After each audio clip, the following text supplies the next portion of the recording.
My name's Angelo, and welcome to We Want Picks. Jakey Boy and I are going to break down the entire UFC 314 fight card, giving you our picks, our predictions, our bets, and our DraftKings Fantasy Plays. But before we do that, let's bask in our own success. Jakey Boy absolutely crushed UFC Vegas 105. Big Ange absolutely crushed UFC Vegas 105 to the tune of, I hit every single bet I've been on the board. 100% of the bets that I put out into the universe hit. They all came back with winning tickets. Jacob hit and another. And the other one that didn't hit was actually probably a good bet, too. The Davy Grant plus 3.5. Yeah, that was refunded. Everything that stayed did well. And it doesn't mean it wasn't dicey, but it does mean that me, Jacob, the rest of the crew were wildly successful. Bet Sam hit his slam of the week, which is basically a safety parlay, but not always a parlay, but he picks a pretty confident bet there. Slams down some money on it. Here's a closer look at Jakey Boy's lock. I said you were 8 of the last 10. Is that not correct? 7 of the last 8. That's how many? 1, 2, 3, 4, 5, 6, 7, 8, 9, 10.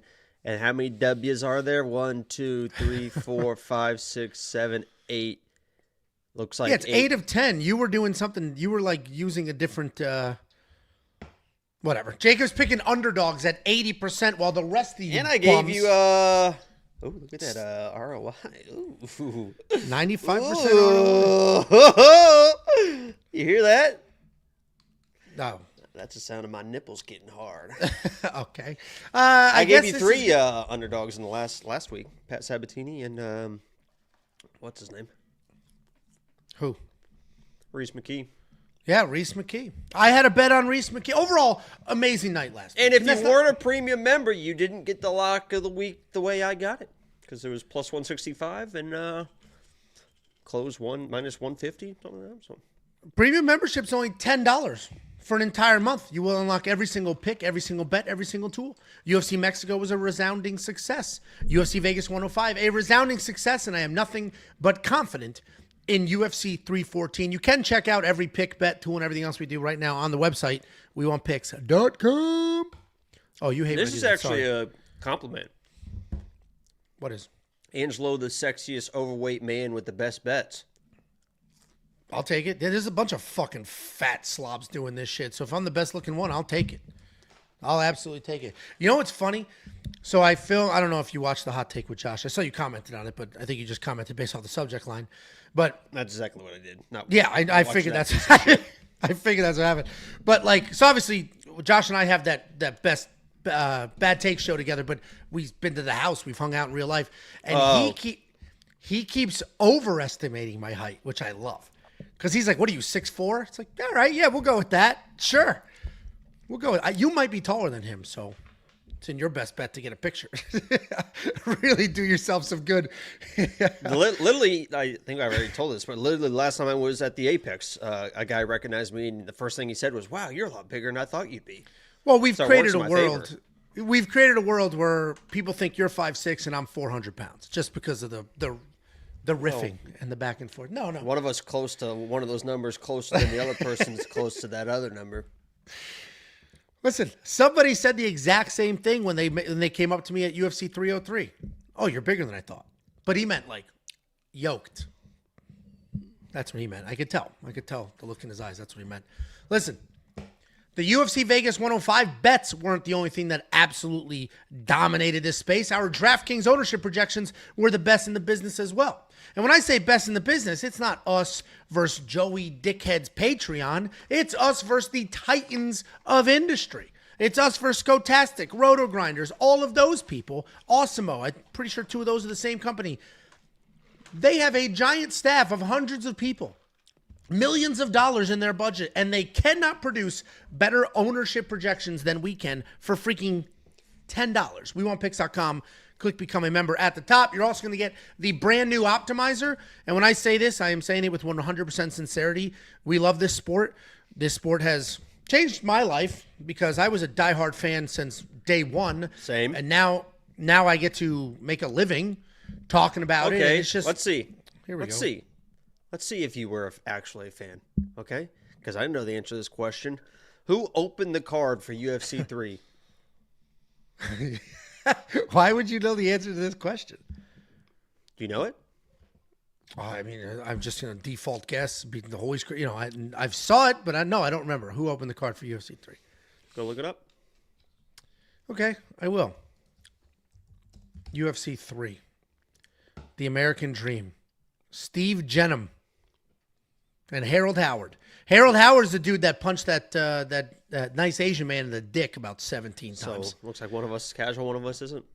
Why would you have Harold Howard's name remembered? Or I could have said anything and you would have been like, oh, that's what happened here.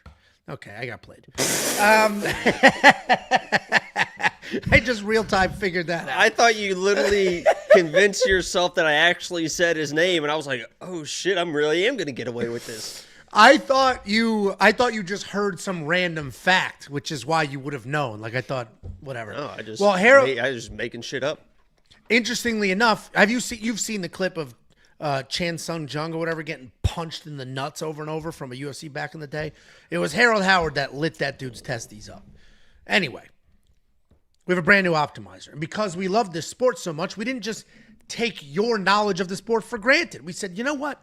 We're getting 15, 20,000 views per video. There's a good chance a giant chunk of these people don't know what a DraftKings optimizer is or even know how to use it, which is a fair thing to not know because there's a whole bunch of random scary numbers and terms on there. So what we did is we coded a new optimizer from scratch, added the industry first beginner mode where with one click of the button, instead of having to know what the hell you're doing, it's going to ask you some questions. Are there any fighters you don't think are going to win? Who are your 3 most confident fighters? Who are your 3 favorite underdogs? You click a few buttons, you answer a few questions, and it will build lineups for you. We also have a tool called the Fight Simulator, which is going to simulate fights 100,000 times, and you can use those outputs. It's doing that based off of historical grappling stats and grappling and striking and whatever the hell. And you can use those outputs to place bets to also build DraftKings Fantasy Lines. We have a tool called the Data Analyzer. One of the very first comments in this video is in the live chat at least was, hey, Angelo, when you come on, can you show us how to use the data analyzer to watch fight tape? I'm not doing that. All you need to do is search data analyzer. We want picks. And there's a full tutorial there. But in the data analyzer, you pick your fighter, you pick whatever stats you want to see or don't want to see. The graph will update itself, and those little plot points, these little dots on the graph, you click it, boom, video pops up. You can watch historical fight tape. We're actually releasing a separate tape index, but we'll talk about that when that actually happens. And everything we do is inside of an app. We developed an app. Just search We Want Picks in the App Store. The app not only is going to have everything the website has, but also push notifications. So when Jakey Boy places a bet, when Big Ange gets a bet on the board, you will get a notification to your phone through the application. And if you sign up right now at WeWantPicks.com, it's $10 for everything I mentioned, a whole bunch of things I didn't mention. These are the events you're going to get. You're going to get access to every single pick bet tool, the artificial intelligence for UFC 314, UFC Des Moines, UFC Kansas City. Quite the slate we got coming up here. So unlock all of it right now, WeWantPicks.com. And finally, this weekend is UFC 314. I'm able to watch it at home. It was dicey for a minute there. I thought I was going to have to go to a party, kept my mouth shut, hoping the family forgot about the party. You know what's funny, Jacob? I had to lie to your wife. Well, here's the story. If you guys watch my... I forget which quick pick I did it in, but basically one of our neighbors, our good friends, some of our best friends, it's the wife's birthday. Settle in, everyone. She wanted to go to a concert. We've missed the neighbor stories. So everybody, all the families, were going to go to this concert, stay in a nice hotel in Fort Worth, and it sounds amazing. Like, I'm happy to do it. Nobody loves hanging out with his friends and neighbors more than Big Ange. Problem is, it was at Saturday when UFC 314. I was like, Tiff, we can't do this. I have to work. And then she was like, you never want to do anything. So it was a whole thing. So then I was battling I want to support my friends. I can't be the miserable curmudgeon who doesn't want to leave to the wife. What do I do? So I was like, I'm just going to keep my mouth shut because we're going to need a sitter to be able to do this. And if I keep my mouth shut long enough, we won't actually get a sitter. She'll forget. So kept my mouth shut. Didn't talk about it. Finally, yesterday, it came up that it's not happening. And then today, one of the wives was like, I heard you were stressing about this. We canceled that months ago or weeks ago. We weren't going to do that. Yeah, that did end up being a pretty shitty story. Listen, UFC 314 is this weekend, so we will be filming a vlog for UFC 314. On the vlog, we open up mail, we read letters, we do all the things. Here's the P.O. Box if you want to send something to be read on the vlog, opened on the vlog. It's We Want Picks, P.O. Box 406 in Prosper, Texas, 75078. And finally, I filmed a couple of bad takes episodes over the last few months that directly apply to this fight card. One of which, when the rumors were circulating about Michael Chandler being very disliked and a cheater and all that bullshit, filmed a whole video about that. Did Bad Takes get 2 slides here and Lock Elite only got 1? This is 1 slide. What are you talking about? Let's back up a few slides here. So that one. So it's yeah, you're going to feel pretty fucking dumb, dude. Oh, there's 1-1. Okay. Here's 1. Yeah. Wait. Bad Takes is in the fight simulator pitch. Go back 1 more. Now go Okay, back 1 more. No, I just saw you. Why are you trying to hide it? Back 1 more. Not that way. Okay. Not that way. Here's the 2nd slide. 3rd slide. Go slow slide. down. You're skipping past some. Go back 1 more. Okay. Now forward.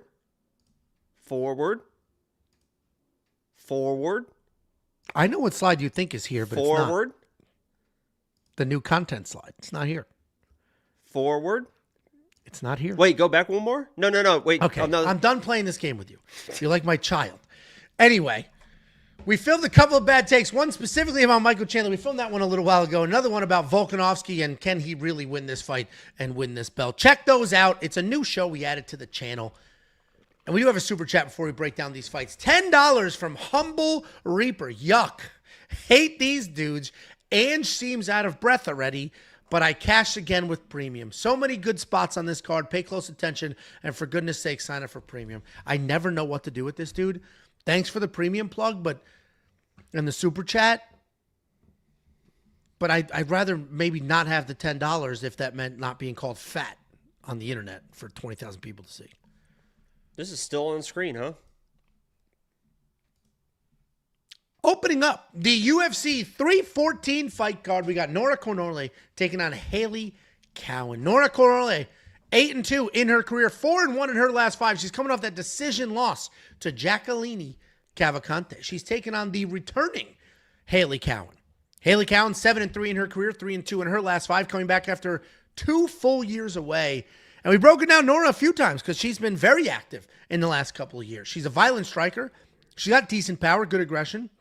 She does a good job using all of her tools. She'll come forward and she will knee in the clinch. She'll punch you at distance. She'll kick you at range. She'll elbow. She is using everything to try to get you out of there. She can be KO or TKO anywhere.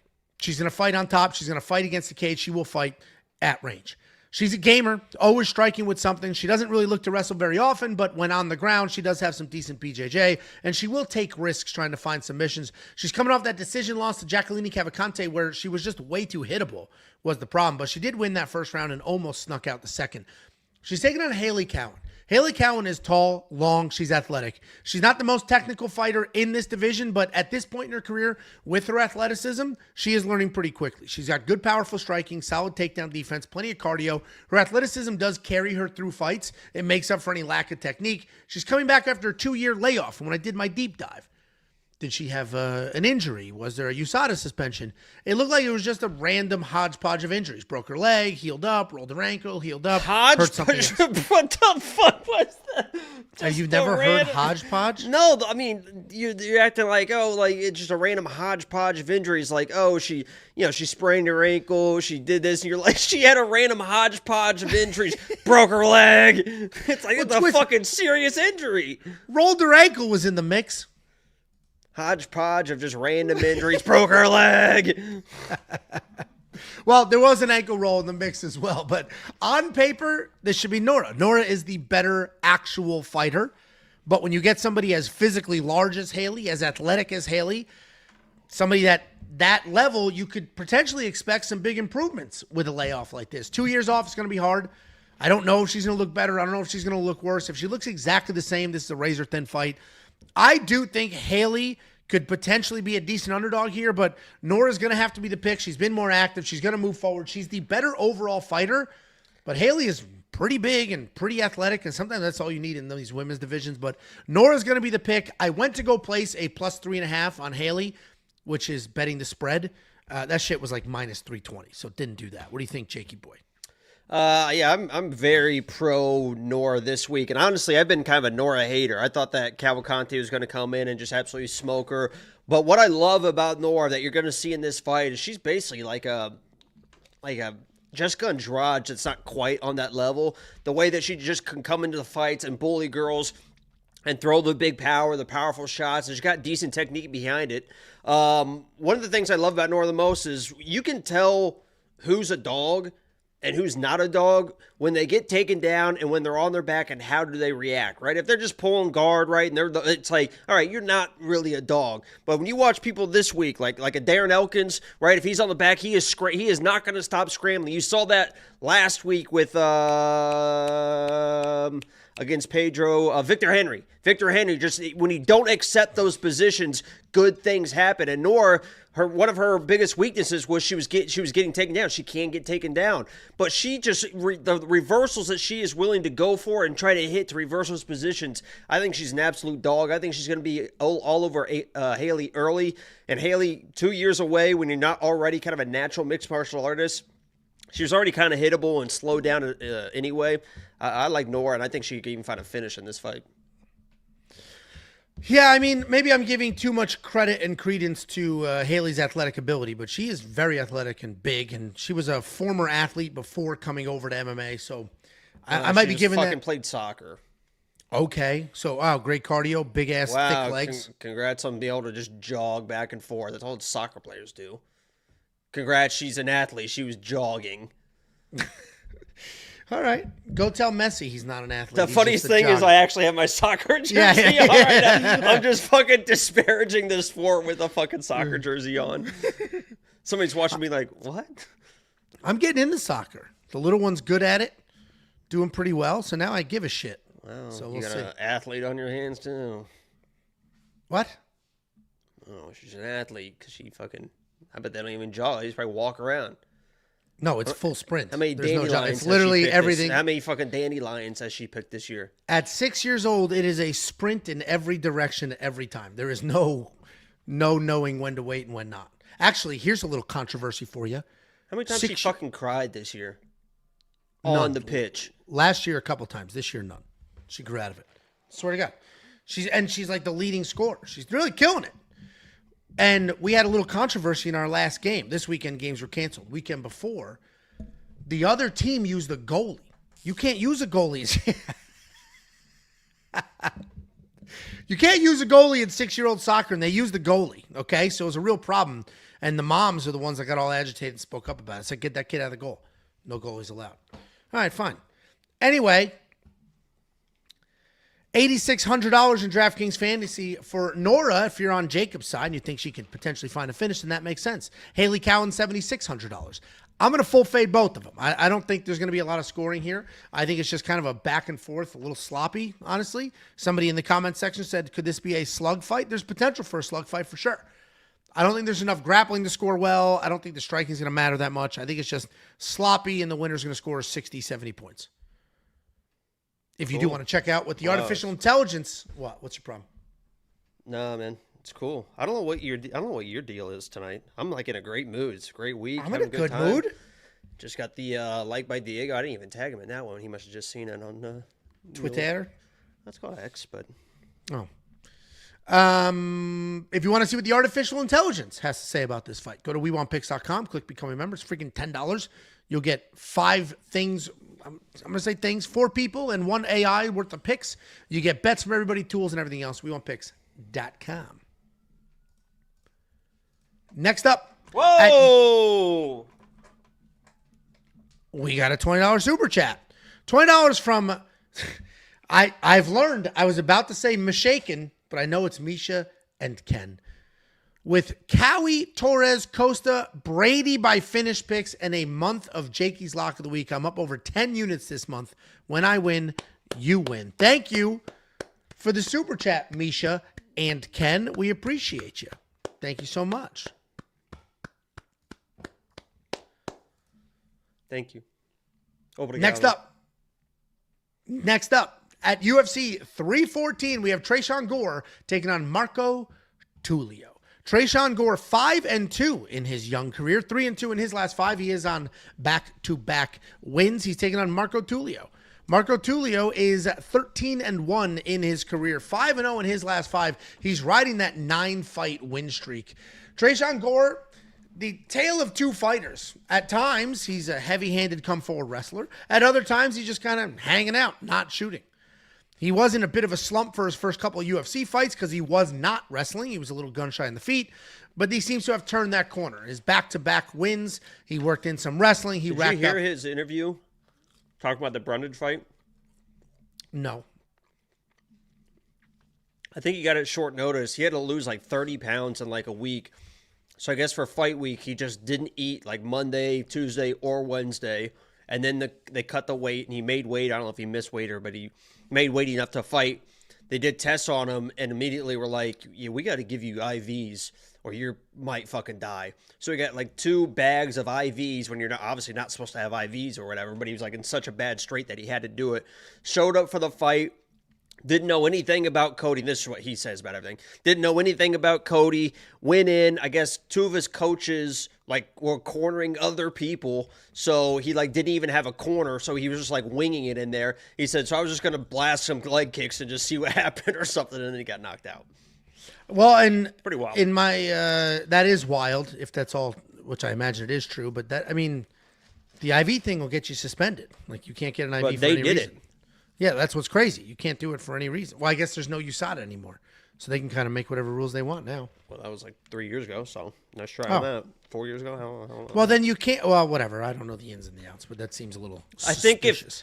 I think if you're about to die, Angelo, they'll let you have. They're not going to fucking chain you in a room. Correct, but then why would they let you fight? They thought you were going to die, but 2 bags of illegal substances. Now you're not going to die, but you can still fight?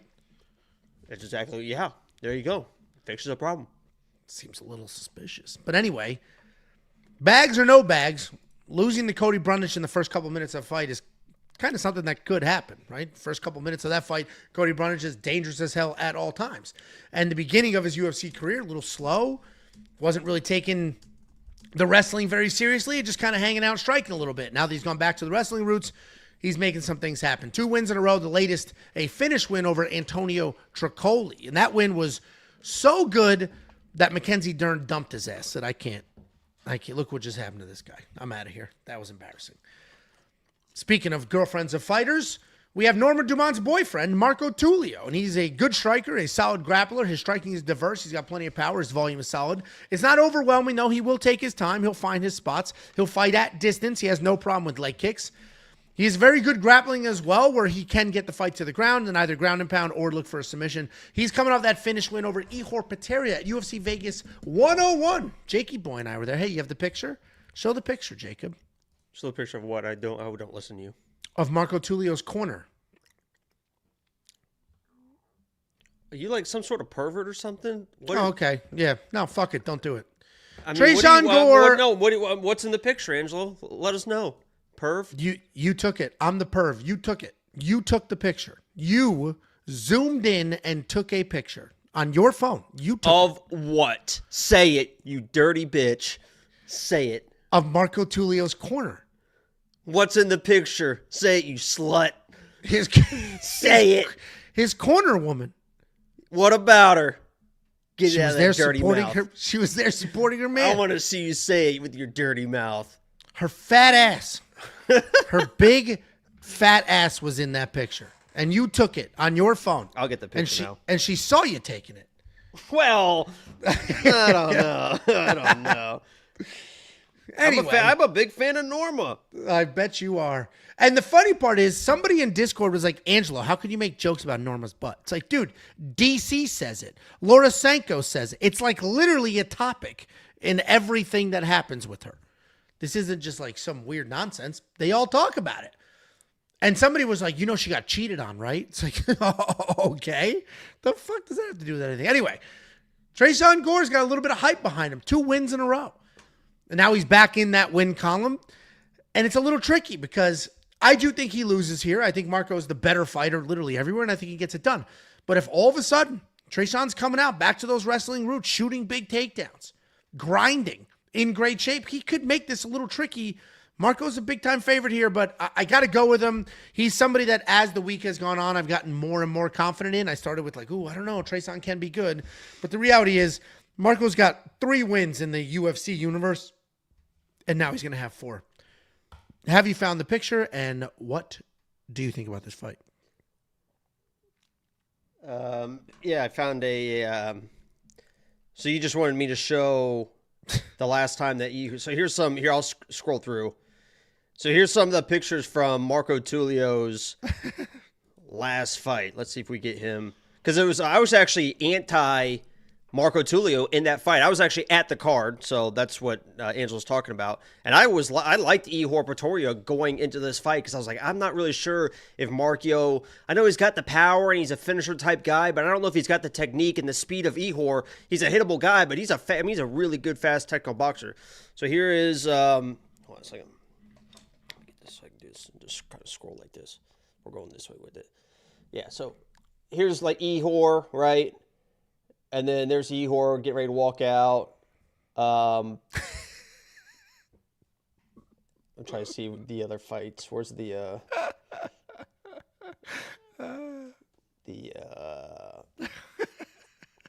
and there's so there's how the fight ended. That was Ihor on the ground. But I was a little bit of a Marco Tulio hater going to that fight. He disproved me because he showed that he's not just kind of a one and done punch thrower. He was throwing kicks. He's moving in and out. He's got the boxing going, but he's got kickboxing. He looked really clean. And I know that Ihor's a hittable guy, but his technique was there and he stayed patient with it. And I think as long as he stays patient with Tresean Gore, Tresean with this newfound confidence, we still don't really even know if he's good yet. I mean, these kind of like Mickey Mouse fucking weird ass guillotines he keeps getting. You know, congratulations to him for snatching him up, but we've never really seen him still like kind of in the striking and that. So I just think the striking is going to be a little bit too much. And if Tresean Gore comes in with that wrestling game plan and picks him up and slams him down like he's done to some people, you know, he's going to have an opportunity. But I think closing the distance is going to have some issues. So I like Marco. I think the odds are probably a little bit wide, but I'll be honest, I bet Marco. So.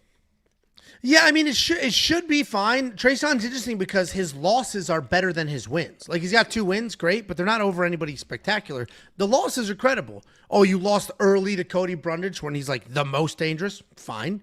And you lost the Bryan battle? Fine. Like, those are quality losses. So it is tricky. He's only got 7 fights compared to 14, literally half. So it makes it a little weird, but I'm going to go ahead. I'm with you on the Marco Tulio side. $9,200 in DraftKings Fantasy, that's when it gets a little like, I'm not sure. Because if Marco Tulio finds a finish, obviously he'll be worth that money. But if Tresean Gore sneaks in some wrestling, it goes a little long, we'll see what happens. This is a weird one. I think there's better money spent on this card for the DraftKings Fantasy side. The minus 340 could be worth it. If you do want to check out every single pick, bet, and tool that we have, they're all available right now at WeWantPicks.com. It is only $10 for an entire month. Yeah, did we get a new Young LA box? Not yet, but Giordani is in here.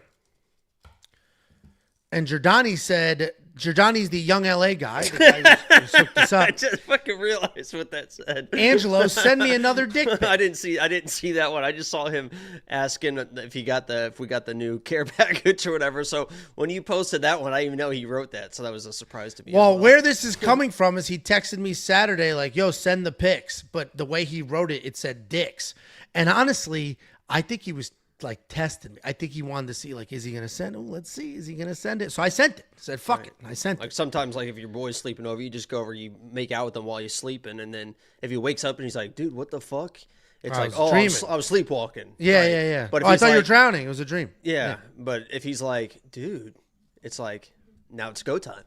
And we solved that problem. It's the only way to know. Yeah, like itsy bitsy spider. And then see how far that it can go up the spout. $4.99. It's a real shame that we didn't get more famous a little bit earlier because I think you would have thrived at those Diddy parties. Me? Yeah. I am a social butterfly. Cody Moore, $4.99. Lopes, lock of the week. Chandler and Jan also. Thank you, Cody. And Giordani with the $100 super chat. Wildly unnecessary, dude. You send us boxes of stuff. Whenever I'm going to send this back. You absolutely do not need to send this. We appreciate you. Everybody check out Young LA. I literally told him, and I'm not even joking, that my girl fucking loves all my Young LA stuff. Every time I have it on, she's like, ooh, I like that shirt. What's funny is, so I'm not necessarily a fashionista. So, I'm going to leave this here, Jacob. Sorry, it's a lot. I wasn't entirely familiar with Young LA. Okay, Jesus Christ. I wasn't entirely familiar with Young LA. And then Giordani sends a message, hey, love the show. We want you guys for a while. I work at Young LA. I do this. I do that. I don't want to fully dox them. Let me send you some stuff. I said, great. We got the stuff. There's already 3 or 4 comments Jacob ain't got a girl. Jacob's fake girlfriend. She goes to another school. Oh yeah, well, Friday I think she's gonna be with her parents. Are gonna come pick me up. We're gonna get pizza, so then you can see her then. So then you and I opened the Young LA stuff on that vlog. I forget which one it was, and we both were like, "Yo, this is nice shit. This is good stuff." And then I wore something to work. I forget what I wore. One of the Young LA things, and a dude at work, and this is in New York, and the dude at work was like, "Whoa. Is that Young LA?" I was like, yeah. He's like, dude, that's nice. And I was like, you know what this is? He was a homosexual as well. He is. He actually is. So I trust. He is. I trust his fashion. I bet he is. Angelo goes on these trips to New York to meet up with his buddy. That he just said, I trust him. I bet you do. You trust him with a lot of. Yeah, that is a very big trust game that you guys play often. He's my favorite friend. He's my favorite friend at work. I'll tell you that. And no sarcastic, no weirdness. Dude's great. Anyway, thank you, Giordani. Wildly unnecessary. I do have a Young LA package right here, but I bought this. Okay. Gucci Gill, $4.99. Shout out to the locksmith, dude. He is pushing this nickname. Did you see his tweet? I saw a tweet. Yeah. Yeah, so this is Gil, obviously, Gucci Gil. He is pushing this locksmith name, and it's if he didn't already have the salamander, locksmith is clever because he's picking locks. The underdog's the way he's doing, and the beacon of stability. I've been eating lately. Join premium worth every cent. Myself to be defined with just lock of the week. I'm more than just a piece of meat like that. You're a complex man. Yeah, I'm an onion. Peel back the layer. Yeah. You know that's from? Women cry when they're around you. No, what's it from? Hold on just a second here, because I'm going to ask the question again. I want you to think hard, okay? Do you know what that King of Queens. It's King of Queens. It's Doug in King of Queens. Am I wrong? It's Shrek. Oh, Shrek? I love Shrek. Apparently not. It's one of the more famous lines. The only line I could think of on demand is, my mouth was open when Shrek farts in Donkey's mouth. Shrek farts walking up the hill and Donkey. That's the one line you remember? Oh my God. 5 minutes after we're talking about your fucking homosexual co-worker. My mouth was open. I love it. I do love Shrek. Shrek was the first cartoon that was like, hey, this could be funny for adults too. Anyway, thank you, Gucci. Thank you, Giordani. Thank you, everybody else, for the super chats. Let's move on. Next up, at UFC 314, we have Sumudaerji taking on Mitch Raposo. Sumudaerji. Raposo. I know. Sumudaerji. 16-7 in his career, 2-3 in his last 5. He is on that unfortunate 3-fight losing skid. Mitch Raposo, 9-2 in his career, 4-1 in his last 5. He is coming off that loss in his UFC debut. Sumudaerji, don't just look at the record. Rumor is he lost his last name in the tariffs. And premium is tariff free. I should have opened with that. We are immune to the tariffs. I thought that was pretty good. That is solid. Sumudaerji is a fast striker, laser pinpoint accuracy, solid volume. He does not have a lot of like individual one-punch power, but because he is fast, because he has well-timed shots and the movement, he can find some stoppages. He has that great in-and-out style. He can out-decision most people who are not looking to take him down. He's coming off that third loss in a row, this time to Charles Johnson, where the losses are just getting worse. Charles dropped him and out-wrestled him. He's taking on Mitch Raposo. He's part of that New England cartel gym, the Calvin Cater gym, the Rob Font gym, and he fights just like everybody else at that gym. Good, clean boxing, grappling gaps.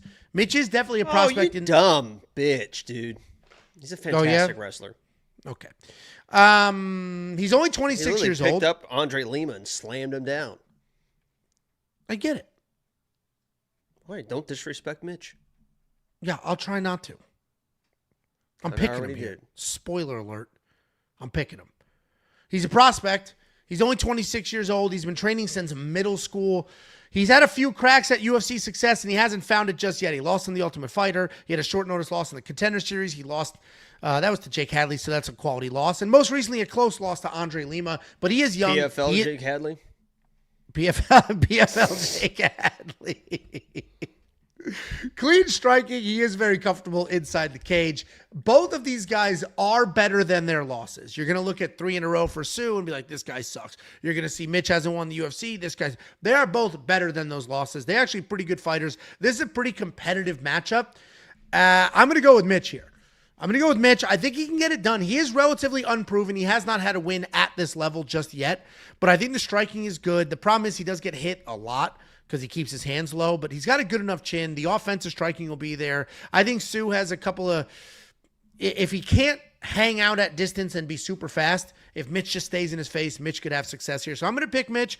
Another fight where I went to go bet the plus 3.5 and it was juiced. It was like minus 260, but Mitch is going to be the pick. Lots of dogs on this card. What do you think, Jakey boy? Minus 260. Are you fucking stupid? What's the plus 3.5? I literally just played it as a bet. It's minus 105. Oh, that's crazy. Because I thought I checked it out. It was minus 2. Oh, they didn't have prop bets for this fight yet. The minus 260 was... So you just fucking lied. No, I went... All right, shut up. Go ahead. Did you lie or did you not lie? What I was mistaken. Lying is you knowingly did that on purpose. I was mistaken because I went to go do the Hailey Cowan one was minus 3 something. Then who's the other underdog I'm picking on? There's another dog I went to go do it, and that was minus 2 something. But yeah, the Mitch props weren't out yet because I did all those yesterday or this morning. I forget. Yes, it's possible to unintentionally tell a lie, often referred to as a often referred to as a confabulation, often referred to as a confabulation,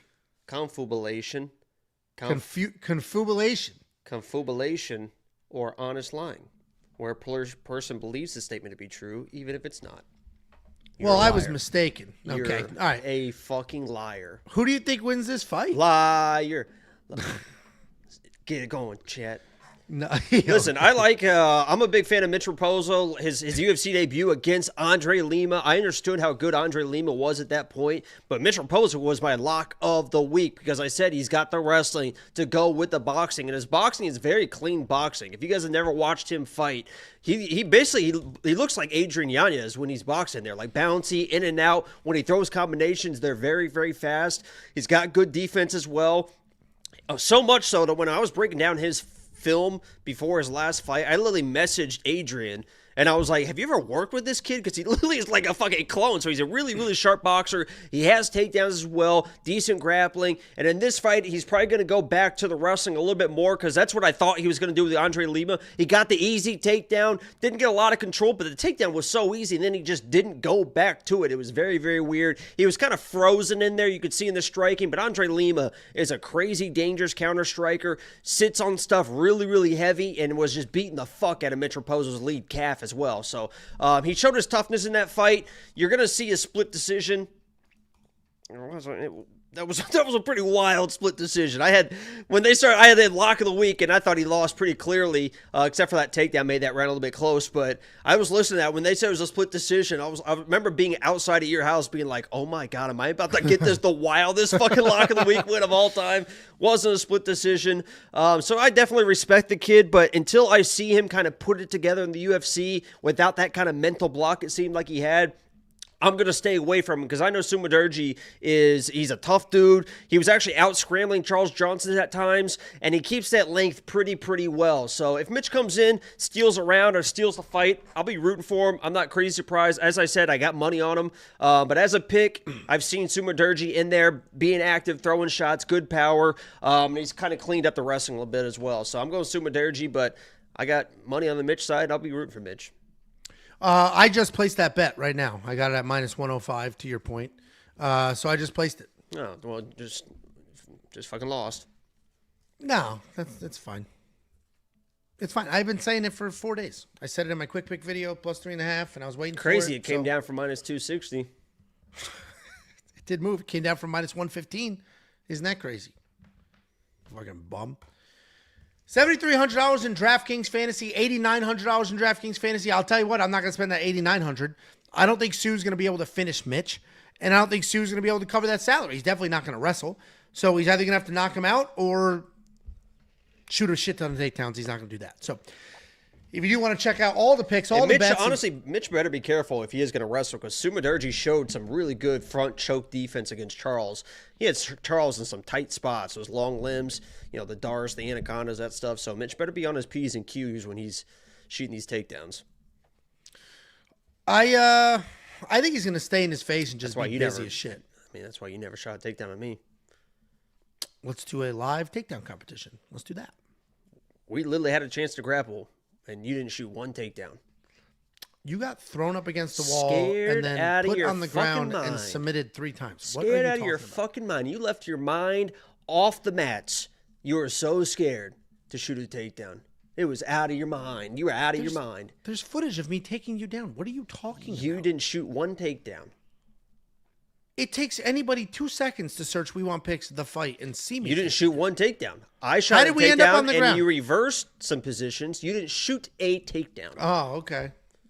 All right, well, then maybe that's the case. How did I get you to the ground? Yeah, maybe. 100-pound weight advantage. The guy I've been wrestling my entire life. We get in there and standing there and he doesn't shoot. If I was you, I would have grabbed me and thrown me to the ground in the first 5 seconds. You didn't shoot. You were dancing around waiting for me to do something. I'm literally like, is this guy going to shoot a fucking takedown? I thought he was a wrestler and didn't shoot one fucking takedown. It's wild. Didn't I launch you into the wall?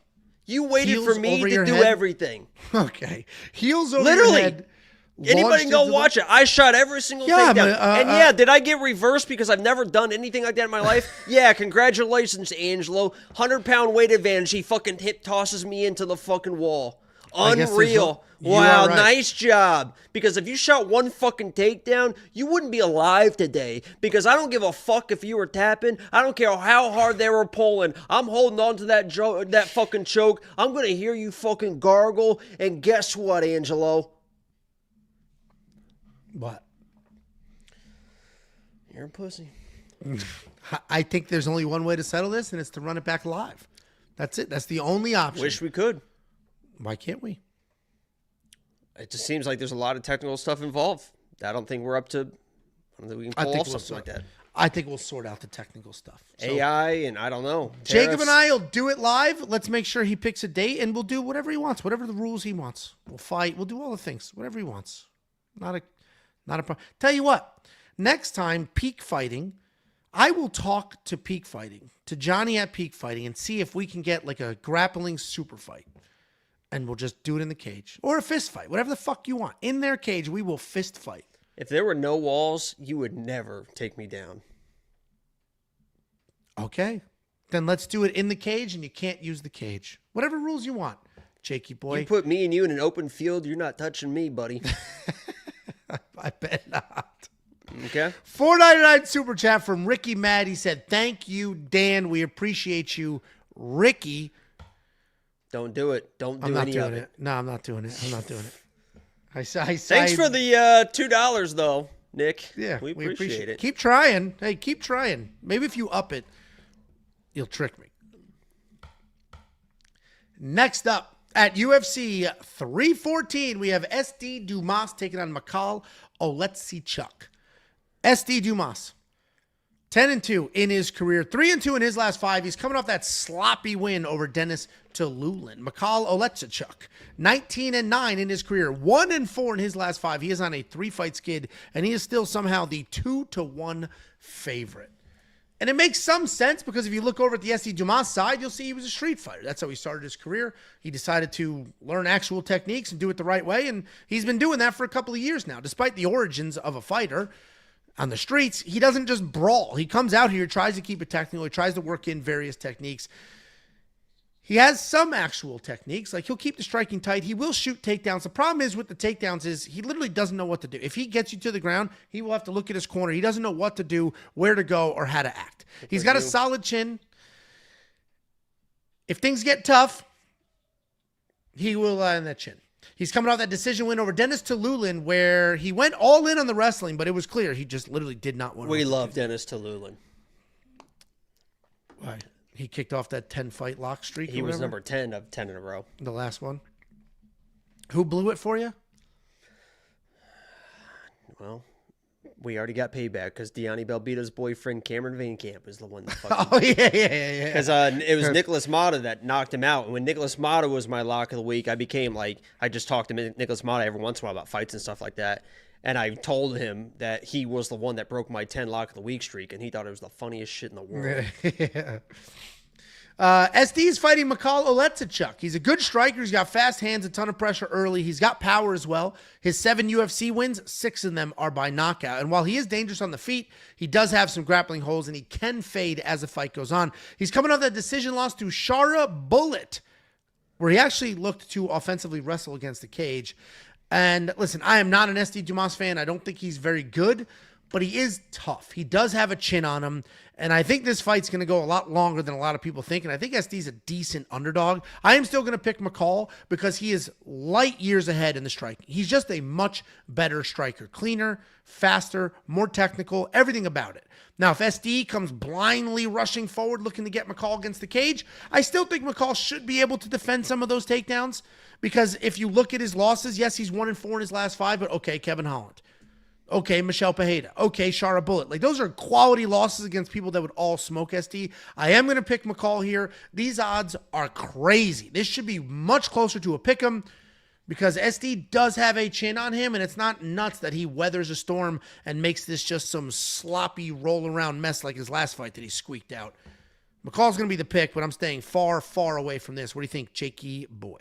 Yeah, I'm going to go Michal. I just think the offensive pressure is going to be a little bit too much for a guy like SD who kind of likes to sit back and pick his shots and kind of fight from the outside. I mean, Michal, he brings the fight to you. He doesn't give a fuck. He's going to be in your face, swinging hard. And if you can't match that energy, he's going to kind of swarm you. So unless SD comes out, gets to the middle of the cage, and like gets an early takedown, which it seems like he's really trying to improve his wrestling and grappling, and good for him because a lot of people would just say, like, fuck that. Like Kevin Holland's like a fuck that guy. Like, I'm just going to strike and do what I do and never fucking improve my wrestling. He actually seems like he's actually improving his wrestling and grappling. So if he gets an early takedown control on Michal, I think that's the best course of action. But I think Michal's all over this guy early.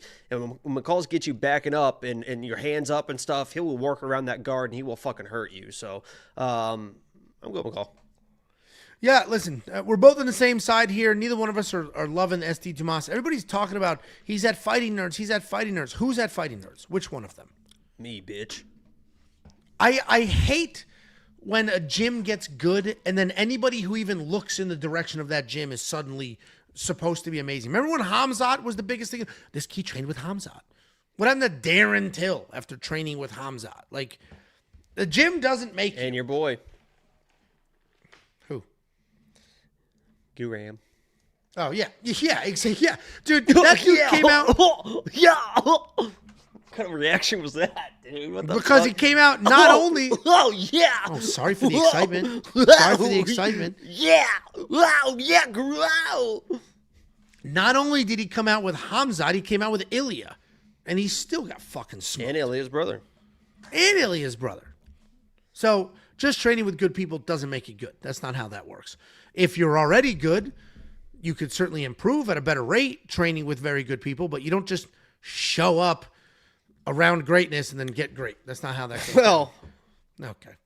Yeah. Well, who made you great? I think I made you great that day. What the fucking... Then let's just run it back. It's so easy. It's so easy. I just made you great, so it's going to be a struggle this time. You weren't great before, but you were with me. I made you great. Now you're great. It widened. Okay, I get it. That makes sense. Listen, DraftKings Fantasy, not touching SD Dumas at 7,200. If you think Michal can get a finish, maybe explore that 9,000, but SD does have a chin on him. And all my fantasy plays, the prize picks, the underdog, I did the over on Michal's significant strike line at 24 or whatever it was, because I think he's going to have to land a ton, and I don't think SD Dumas is just going to fall down and get out of there. You can check out every single pick bet tool, all the fantasy stuff, every single thing we have to offer for an entire month. It's only $10. We want picks.com. Ricky Mad said slug fight, $9.99. This, you know what? As much as I want to use the term slug fight, I don't know if this is going to be a slug fight because Michal is actually pretty technical and he might keep it tight while SD is just swinging at air. So I'll let you know. I appreciate the super chat. I'll let you know when we hit a slug fight. Don't fucking super chat that again. I'll let you know when we hit a potential slug Don't fight. Fucking... I'm so sick of it. That's one of the things that like... Slug fight? The funniest part about that is that is a genuine term that I used. I used it on stream, which is how it became a thing because people were like, what the fuck did you just say? I've been saying slug fight my entire life. And now it just has like sort of a mind of its own. And people are like, stop trying to force it. It's like, that is just literally how I talk. I've been saying that my whole life. I didn't just make it up one day and be like, oh, I can get this going. Not like that friend you had. You've met him. He exists. You have met him in real life. The friend you had when you were a kid, Angelo? Oh. I thought you meant the friend that I FaceTimed.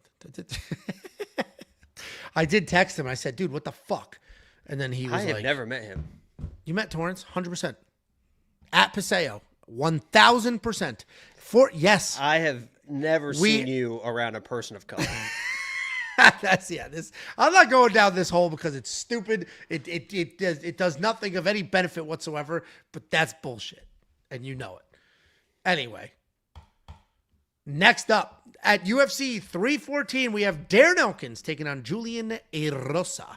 Darren Elkins, 29-11 in his career. He is 3-2 in his last 5, riding back-to-back wins. Taking on Julian Erosa, 30-11 in his career, 3-2 in his last 5. He is also riding back-to-back wins, but both of his are by guillotine. Darren Elkins, incredibly tough, literally wears it on his chest, the damage. It's a badge of honor for him, and that's how he fights. He moves forward, stays in your face, and he grinds. His striking's a little bit sloppy. The wrestling's not spectacular. He was in the 80s or the 90s, 1994 Indiana State Wrestling Champion. This guy's as old as you, dumbass. 1994. Acting like he's an old man. Jesus, sorry, Darren. He is older than me, isn't he? No. Oh, 2004? When was he a state champion? Oh. Yeah, he's got to be older than me. If it was 1994, he's got to be. Don't you have the fucking age on the next slide, idiot? 40. Then 2004 doesn't make sense as a state champion either. What do you mean? You're in high school for 4 years. 6 for you, but... I graduated in 2001. Jesus Christ. All right. Yeah, Angelo's old. I get it. Listen, Darren Elkins is going to come forward. He does not have the cleanest. He does not have the cleanest. You okay? I mean, my hips hurt a little bit. I'm sore. God, I feel so bad. I'm sorry for everything I've said. See? Holy shit, dude. Now you get why I don't know all the young kid terms. Oh my God. You see? Jesus, are we even allowed to be friends, dude? I mean, we met 10 years ago now? I mean, Jesus, that's God. That's the cutoff. And you're only 27. Yeah. Listen, Darren Elkins, he's going to come forward. He's going to grind. His striking isn't very technical. The wrestling isn't very technical either, but that doesn't stop him from moving forward, trying to bash your face in, shoot a bunch of takedowns. There is no quitting him whatsoever. You will literally have to put him out, which is not an easy thing to do because he is just going to keep grinding forward. He's taking on Julian Erosa, a long, lean, skinny guy for this weight class, and he uses that length really well. Lately, he's been using it to snatch up guillotines, 2 in a row, actually. His striking output is pretty decent at 6 significant strikes per minute. He's got decent wrestling as well, almost 2 takedowns per fight. He is very dangerous. He has a ton of dog in him, but you can put him out. He does get finished. So we have 2 guys, a little bit older. Darren Elkins is older than Julian. What the hell is funny now? Big Ange has been grooving Jacob. We have 2 guys. We have Big Angelo, the racist groomer. Darren Elkins is going to win this fight. He is going to be my pick here because I understand the narrative of Julian is younger and he finds things and he's been guillotining people and Darren Elkins is going to shoot a takedown. He might get guillotined. But the reality is that Darren Elkins is just going to grind. I think he is jiu-jitsu defensively sound enough to not get subbed with some crazy long guy nonsense. And the longer this fight goes, the more momentum Darren's going to have, the better he's going to be doing. And I think Darren will survive a couple of random chokes, ultimately grind this one out. I am shocked at these odds. This was another fight where I was like, I cannot believe this wasn't fine. You want to make Julian the favorite just because he's literally younger? I cannot believe we have we opened at a 4-1 underdog here for a guy that's just proven to just be gritty as shit and tough. What do you think, Jakey boy? Yeah. You did. That's good. This guy can't do math. I'm fucking 40. Continue. Sorry. Yeah. You were 40 at one point.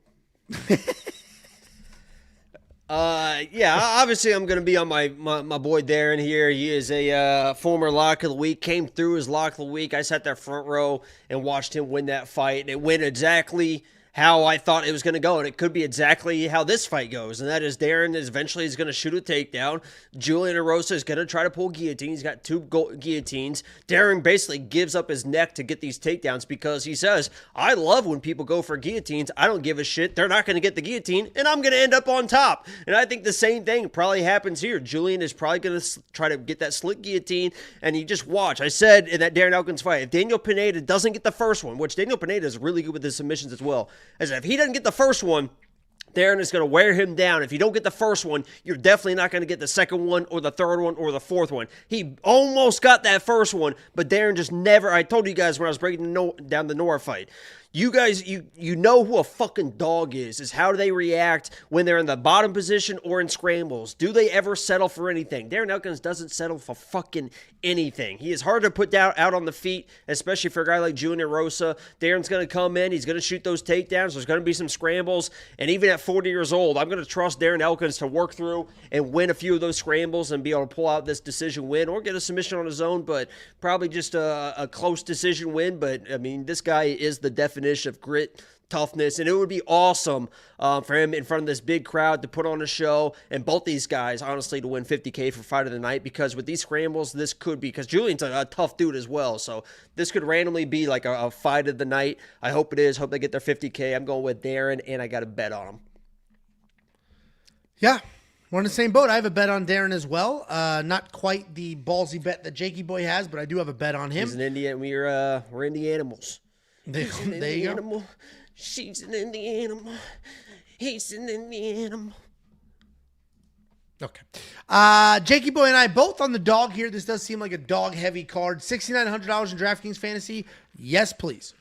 I mean, that seems like unbelievable value for a guy that you know is going to wrestle, you know is going to grind, and he could put up some very real numbers in this fight, even if he was the favorite at 80-something hundred. What did you get?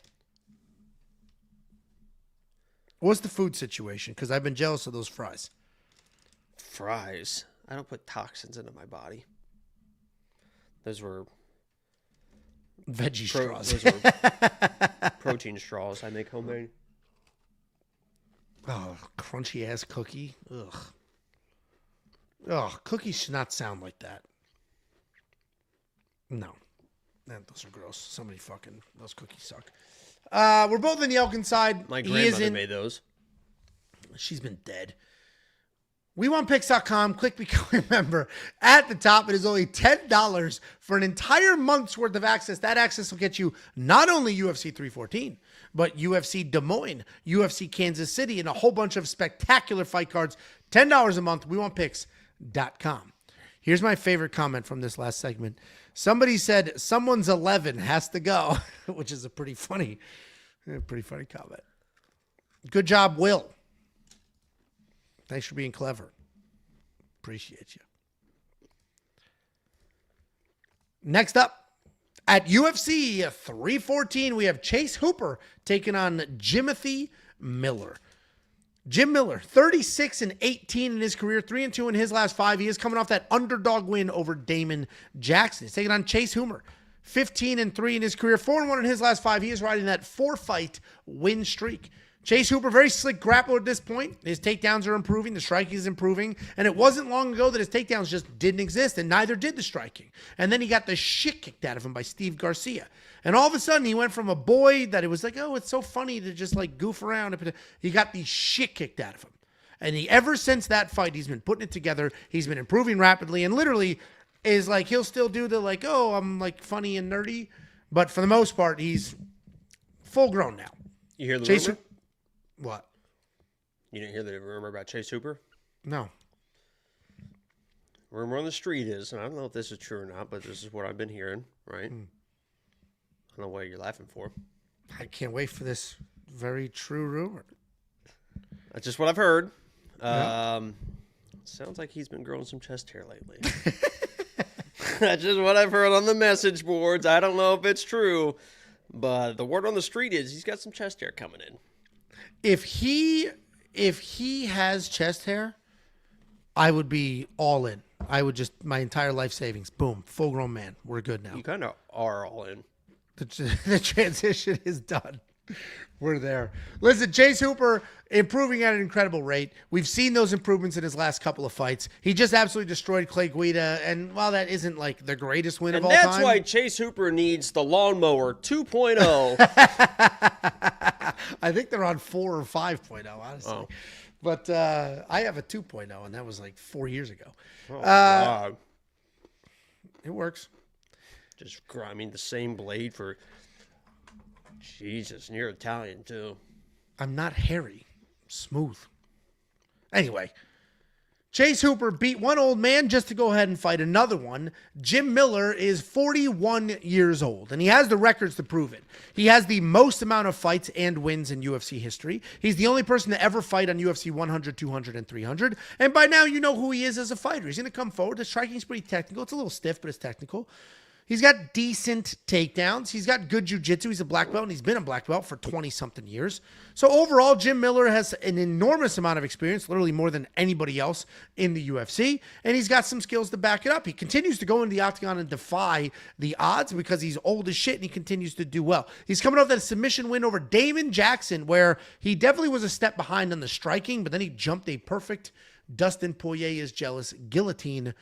Chase is the biggest favorite on this card, and honestly, he should be. He's younger, he's faster. He's probably better than Jim Miller in every aspect of MMA, and I'm including jiu-jitsu there. I like Jim Miller, but I think he's going to look extremely old in this fight. Eventually, he's going to look old and slow, and I think this is going to be it. Clay Guida got smoked, got himself into a mess. I think Jim Miller's getting himself into that same mess. Chase Hooper's the pick. Pretty confident that. What do you think, Jakey boy?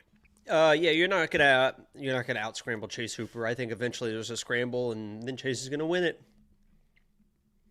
Okie dokie.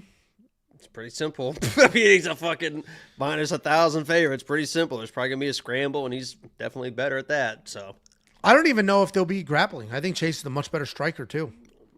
Don't be stupid. Okay, didn't Chase just beat Vyacheslav Borshev with the striking? No, he subbed him. After he dropped him. He fucking subbed him.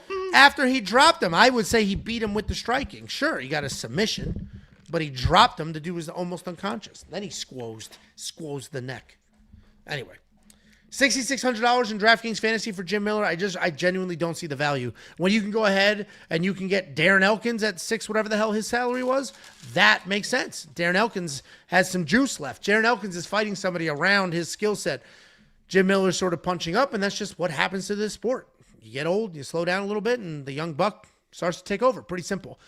If you do want to check out every single pick, every single bet, every single tool, WeWantPicks.com. Click Become a Member at the top. There's 800 plus of you right now live watching. We appreciate every last one of you. Thank you for being here, genuinely. Sorry for that, guy. But I'm trying to do what I can, guys, to keep this show moving. Thank you, Jacob, for trying to make this happen. Seamus Murphy. Ange, I'm moving to Connecticut at the end of the summer. What are some things or places you miss from living there? Food. God. Every single thing is food. Every single thing I miss is food. The access to New York City and then all the food in Connecticut. Go to a deli, any random shithole deli, good sandwich. Go to you want good Chinese food? Find the shittiest place you can find. The shittiest place. If it has tablecloths, walk out. Go into a place that has like a 12-year-old kid working behind the counter, probably doing homework. They have a couple tables that nobody's ever sat at. Go to that place, get Chinese food, get the boneless spare rib combo platter. Best meal you'll ever have in your entire life. If there's a kid working, if there is an underage child working at that hole-in-the-wall Chinese place, I promise you, best Chinese you'll ever have. That's what I miss about Connecticut. Next up, at UFC 314, we have Virna Jandiroba taking on Xiaonan. Xiaonan, 19-4 in her career, 3-2 in her last 5. She is coming off that win over Tabitha Ricci. Taking on Virna Jandiroba, 21-3 in her career, 4-1 in her last 5, riding a 4-fight win streak. Virna Jandiroba is a grinder, solid on the ground. Her striking is just okay, but she hits pretty hard. She'll throw solid volume.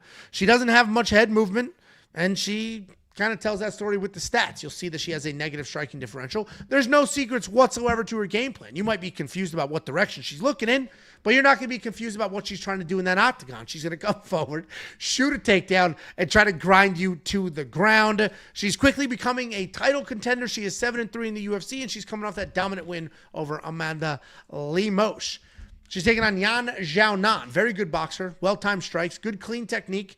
And she doesn't really shy away from a dirty fight. She's willing to bang it out. Outside of those 3 UFC losses, which were to former world champion, a top 5 fighter, and the current world champion, she has had a solid run in the UFC. We've seen her showcase her power. We've seen the technical striking. We've seen the grappling improvements. And she's coming off that pretty straightforward win over Tabitha Ricci. But what happened in that win is she was taken down at one point.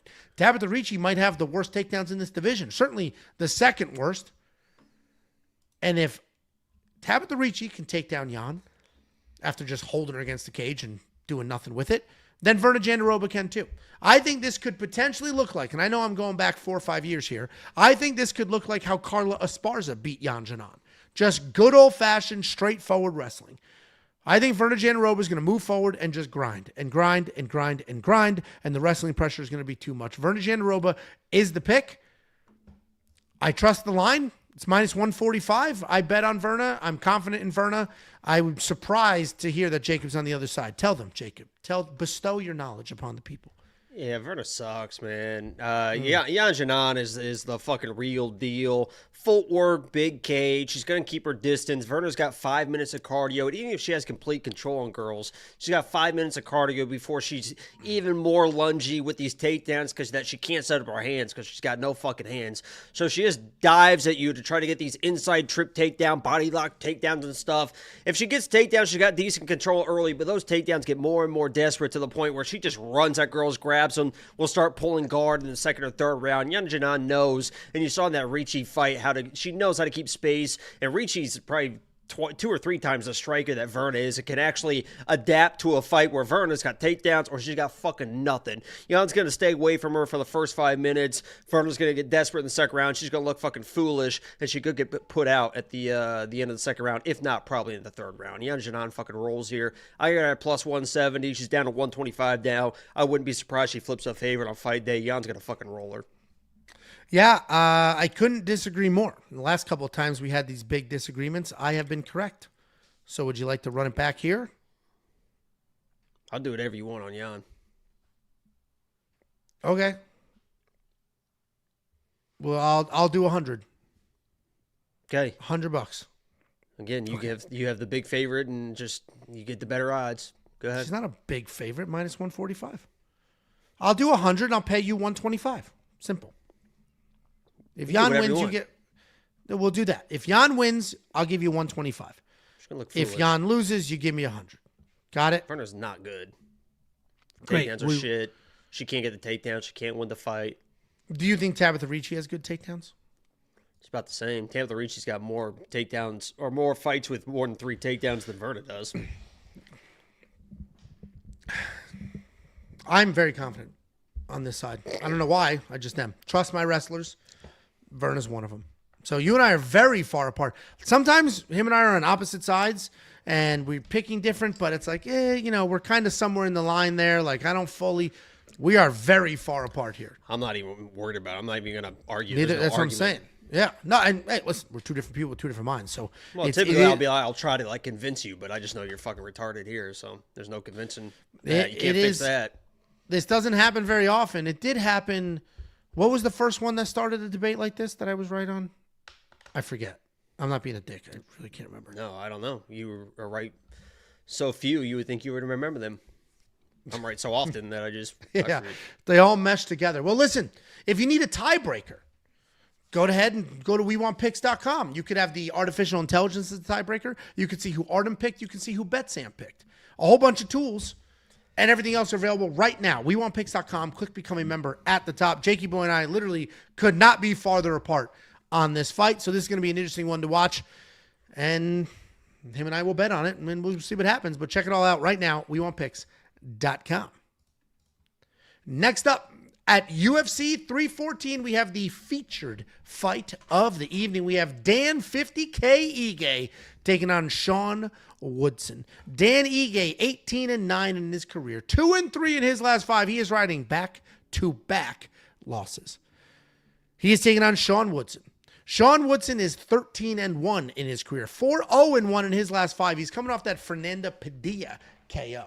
Dan Ige, we all know by now. He's a Hawaiian tough, good kickboxer, good speed, good power, good BJJ, underrated wrestling. Takedown defense looks low on paper at 57%, but he only fights top-tier guys, and he's been fighting for his life for a while now.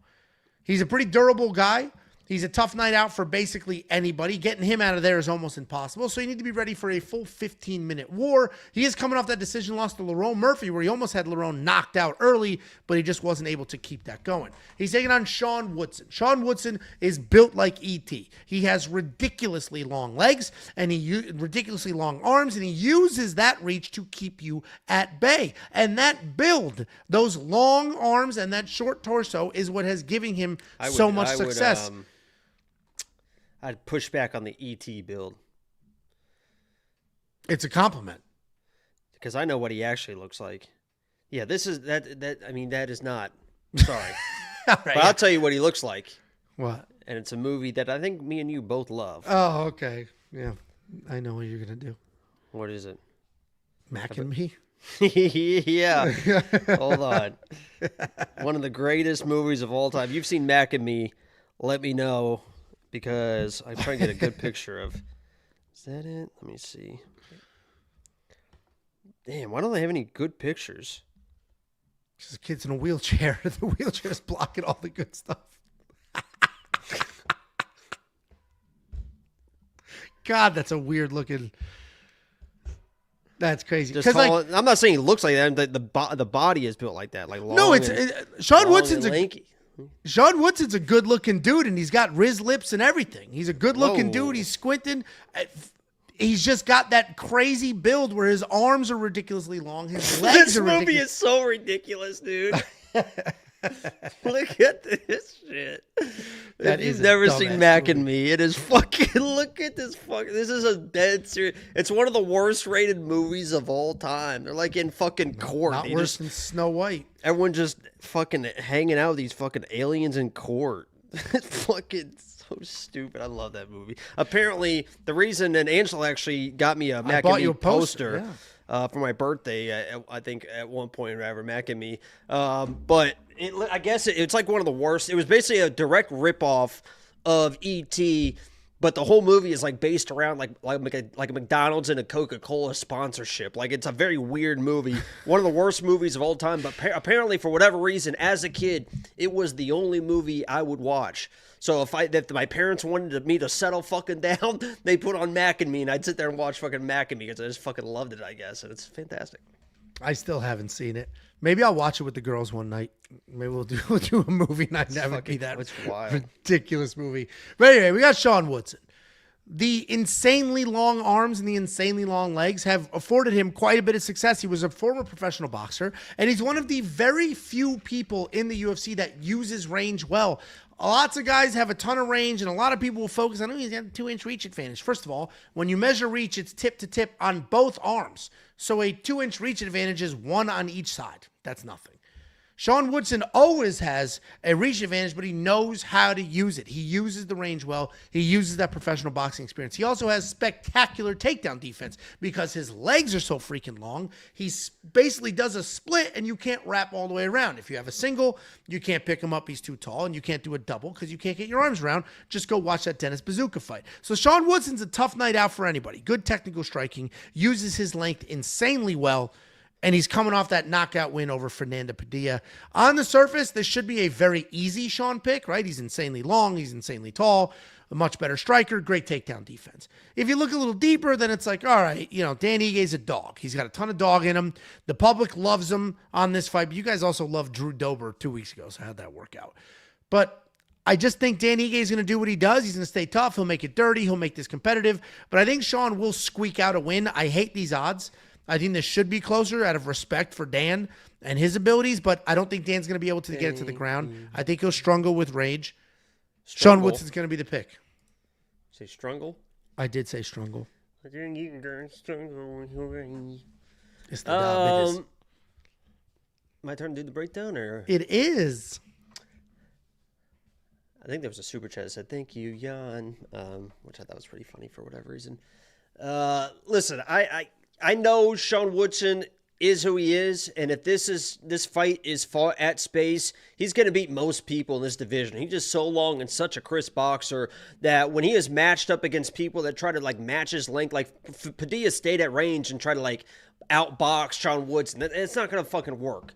The good news is for Dan Ige is he knows he can't stay at range. It's physically impossible for him to box with Sean Woodson at the range that Sean Woodson wants to box in. So, Dan Ige, more than ever, has to do what he does best, and that is pressure forward, get in the pocket, because Sean Woodson will back up. Totally back against the fence, use his height, shell up, wait for you to strike, and either try to counter off that or just circle away. And the people that have given him issues are people that get inside of his boxing, push him up against the fence, not let him throw that power at range. He still can dirty box, and he'll throw that volume, and it'll be a close fight. But it just feels like Dan Ige, with that pressure, is going to wear down Sean Woodson to where he can't quite keep up with the volume. And I'm not saying Dan Ige can knock him out. He has been chinned a little bit in the past, but when you're shelling up against the fence against a guy for 15 minutes, which it could be easily a decision fight, I just see Dan Ige winning that decision. So I like Dan Ige because he literally can't fight the fight that Sean Woodson wants you to fight at. He just can't do it. He's got to get inside. If he gets inside with the pressure and he keeps it for 15 minutes, which we've seen him do, I think Sean's going to slow down, and this could be a 29-28 or a split decision win for Dan, but I think he pulls it out. He's a dog, and anytime you break down Dan Ige, you just have to factor in that he's a dog. He's also only 33. It feels like he should be much older, but he's just not. He's just been around forever and grinding through, fighting at a high level for a long time. And Sean Woodson doesn't really punish people moving backwards. He lets you push him backwards against the fence. He'll shell up, throw a little bit of a counter, but he wants to circle up, get back in space, and be pushing forward when he's striking. He works best when he is moving forward. He can pump like a boxer, right? He wants to be pumping that jab out, moving forward, and then he'll throw his combinations in space. If you move him backwards, I think he's a different guy. Yeah, it'll be listen, I hate these odds, and I'm almost glad that these odds are this, because if he was minus 110 or it was a little bit better, maybe I would consider it, right? But at these odds, it's like, I'm going to leave that alone. This is sketchy. Sean Woodson was a former heavyweight boxer too, which is wild. He's not small, and even though he's very, very lanky, he's clearly strong. You can see him power his way out of takedowns and things like that. I mean, Sean Woodson's good, and that's why he keeps winning. And obviously, he doesn't look spectacular every fight. That fight with Charles Jourdain was closer than it should have been, but he squeaked it out. He made it happen, and Sean Woodson just continues to win. I mean, this is quite the streak he's got going here. This should be a fun, entertaining fight. This is a good featured fight of the night because Dan Iggy's going to come forward, try to make something happen. Sean Woodson, we just saw some power out of him, which we hadn't really seen quite that often. $8,500 in DraftKings Fantasy for Sean Woodson. That is tricky because that's not a huge number, but Dan Ige is not a guy you can really finish. So that is a tricky price point right there. It's not crazy that if Sean shoots a takedown. We've seen him do that as well. So I don't know what to do with that fight for DraftKings Fantasy, but let the optimizer decide for you. Let the fight simulator decide for you. Both of those tools and a bunch of other things are available right now on the website. Just go to WeWantPicks.com. Dan Fox, WWP, Jakey Boy, and I still going heavy on Lady Boys. You and Dan getting after it with some Lady Boys? Is there something wrong with that, Angelo? I'm asking a question. You and Dan getting after it with some Lady Boys? I don't kiss and tell, right? You pocket watching or something? Thank you, Dan. Oh, dude, one time we were in the pool, and I said something. I was... You said pocket watching, which is what we were in a pool at somebody's house, and I said something like, dude, I think I've had like 6. And he's like, you're a beer counter? So that's it. That's done. We're done. You can stop. Story time's over. Now it's pitch time. And if you want $50, we'll send you $50. WeWantPicks.com/bets. Sign up with any one of our affiliate partners using the links, make a deposit, we'll send you $50. It's literally affiliate marketing. You go to WeWantPicks.com/bets, you use the link, you sign up, you make a deposit. They're going to pay me, so we'll slice off $50 and we'll give it right back to you. Nice and simple. After you get your 50, actually, I hate that I do that transition like that, but premium membership is only $10 a month. That 50 is actually 5 months worth of premium. And that 50 comes pretty quickly. The premium membership is instant. You go to WeWantPicks.com, you click Become a Member, instantly unlock everything you need, including the brand new optimizer with the beginner mode, the fight simulator that simulates fights 100,000 times, the bets, the picks, the tools, everything. And you're going to get it for an entire month. That month will include UFC 314, obviously. It'll include UFC Des Moines, UFC Kansas City, all of that, one package. No upsell, no bullshit. No, if you buy this, we'll say none of it. WeWantPicks.com. Click Become a Member at the top. You can download the app right now. It's available on the App Store. Just search We Want Picks. Every single thing that we do, every single thing that we offer is available inside of the app. Everything. And push notifications. Anytime we do anything, you will get a push notification. We let you know at UFC 313 when a couple of fights were canceled before the card started. We let you know when I place the safety parlay. We let you know when Jacob puts bets on the board. You get a push notification for all of it. Just search We Want Picks in the App Store. And here's a reminder, we've got some new content afoot.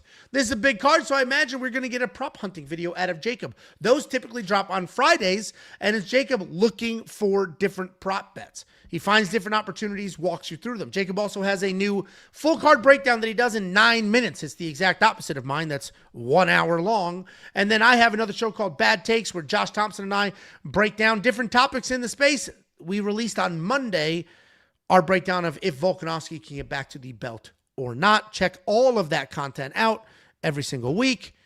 And in order to make room for the new content, we had to move some old content. Anybody here looking for the Prize Picks video, looking for the Underdog video, those are on our second channel. The second channel is Picks Nation. That's where we put the individual videos. That's where we experiment with some new videos. And that's where we drop the Prize Picks and the Underdogs. I have those filmed, ready to go. Those will release tomorrow. If you're a premium member, you have seen those entries already. Check those out. And we do have a 5 Canadian super chat from Peter Rhodes. He spells Rhodes with an H.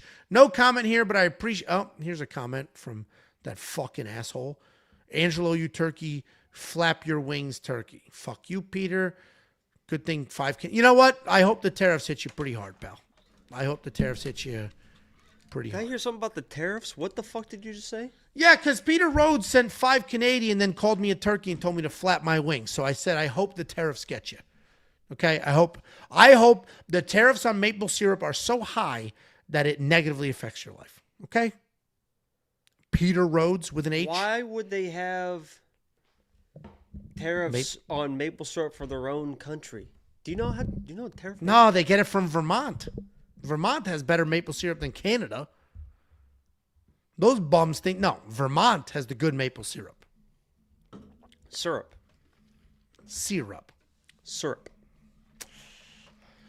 All right, pull it up on your phone. Do it just like we did debutante. Let's see how Google pronounces it.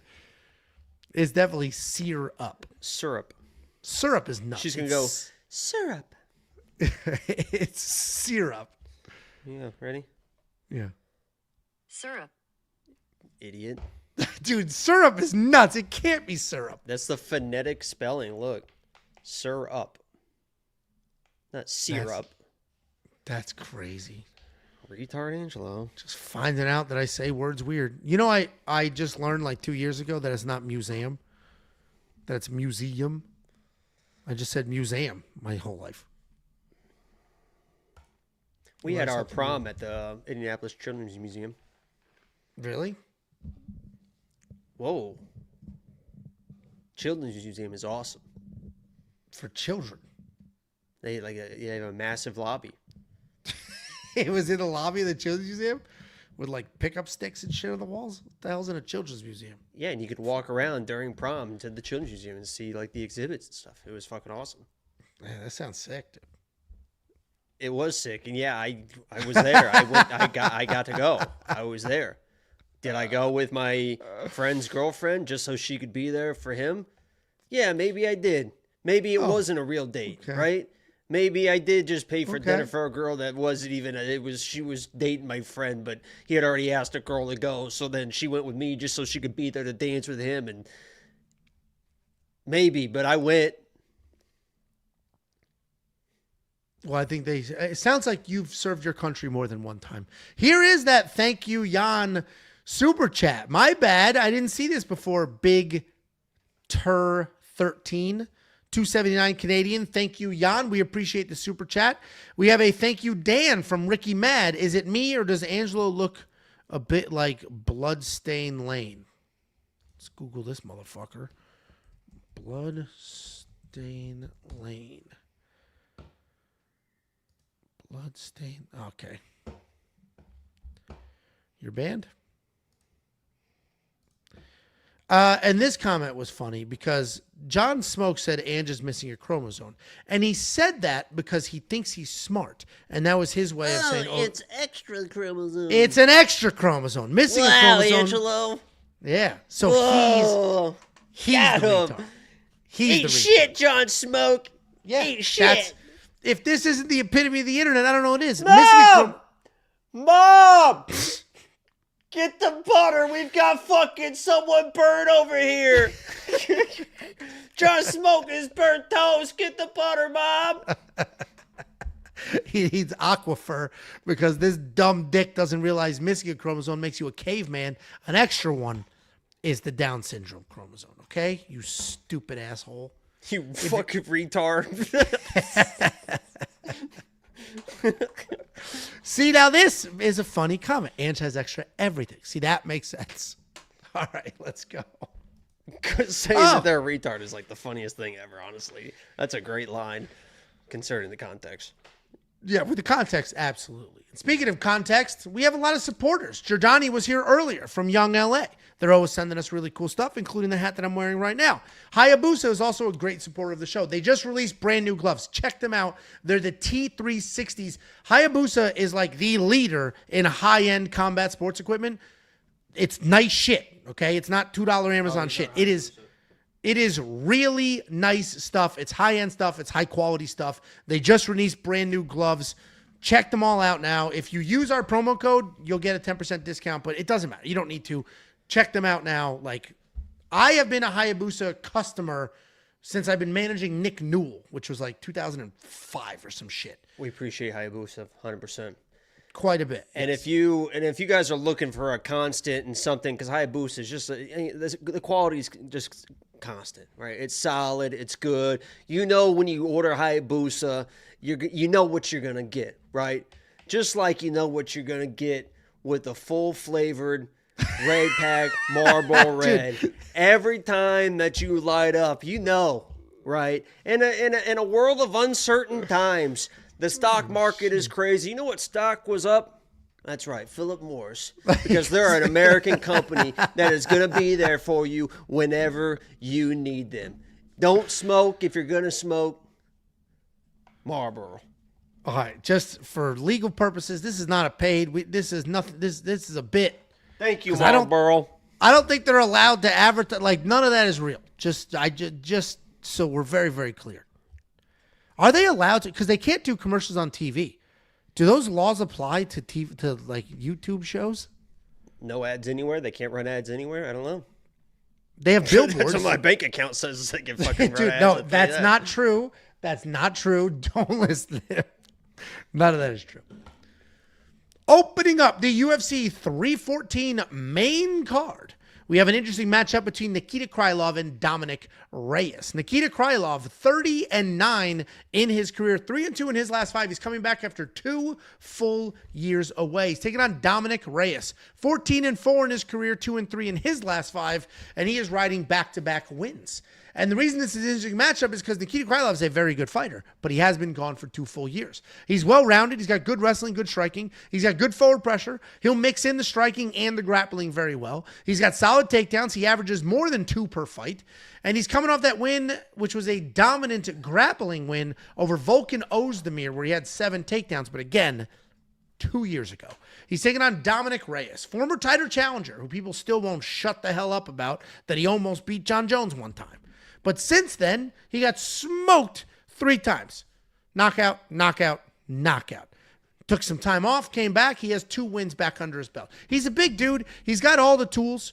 He's averaging a couple of takedowns, right? 2 in his UFC career with a low 28% accuracy, but he has a very solid 80% takedown defense. He did just break that insane 4-fight skid with a quick knockout win over Dustin Jacoby, and then right after that, another quick finish over Anthony Smith. Second round finish over Anthony Smith. This, in my opinion, is the toughest fight to pick on the card because at one point in time, Dominic Reyes was very good. He was a very good fighter. And then, honestly, I think the worst thing that ever happened to him was almost beating John Jones because then he convinced himself.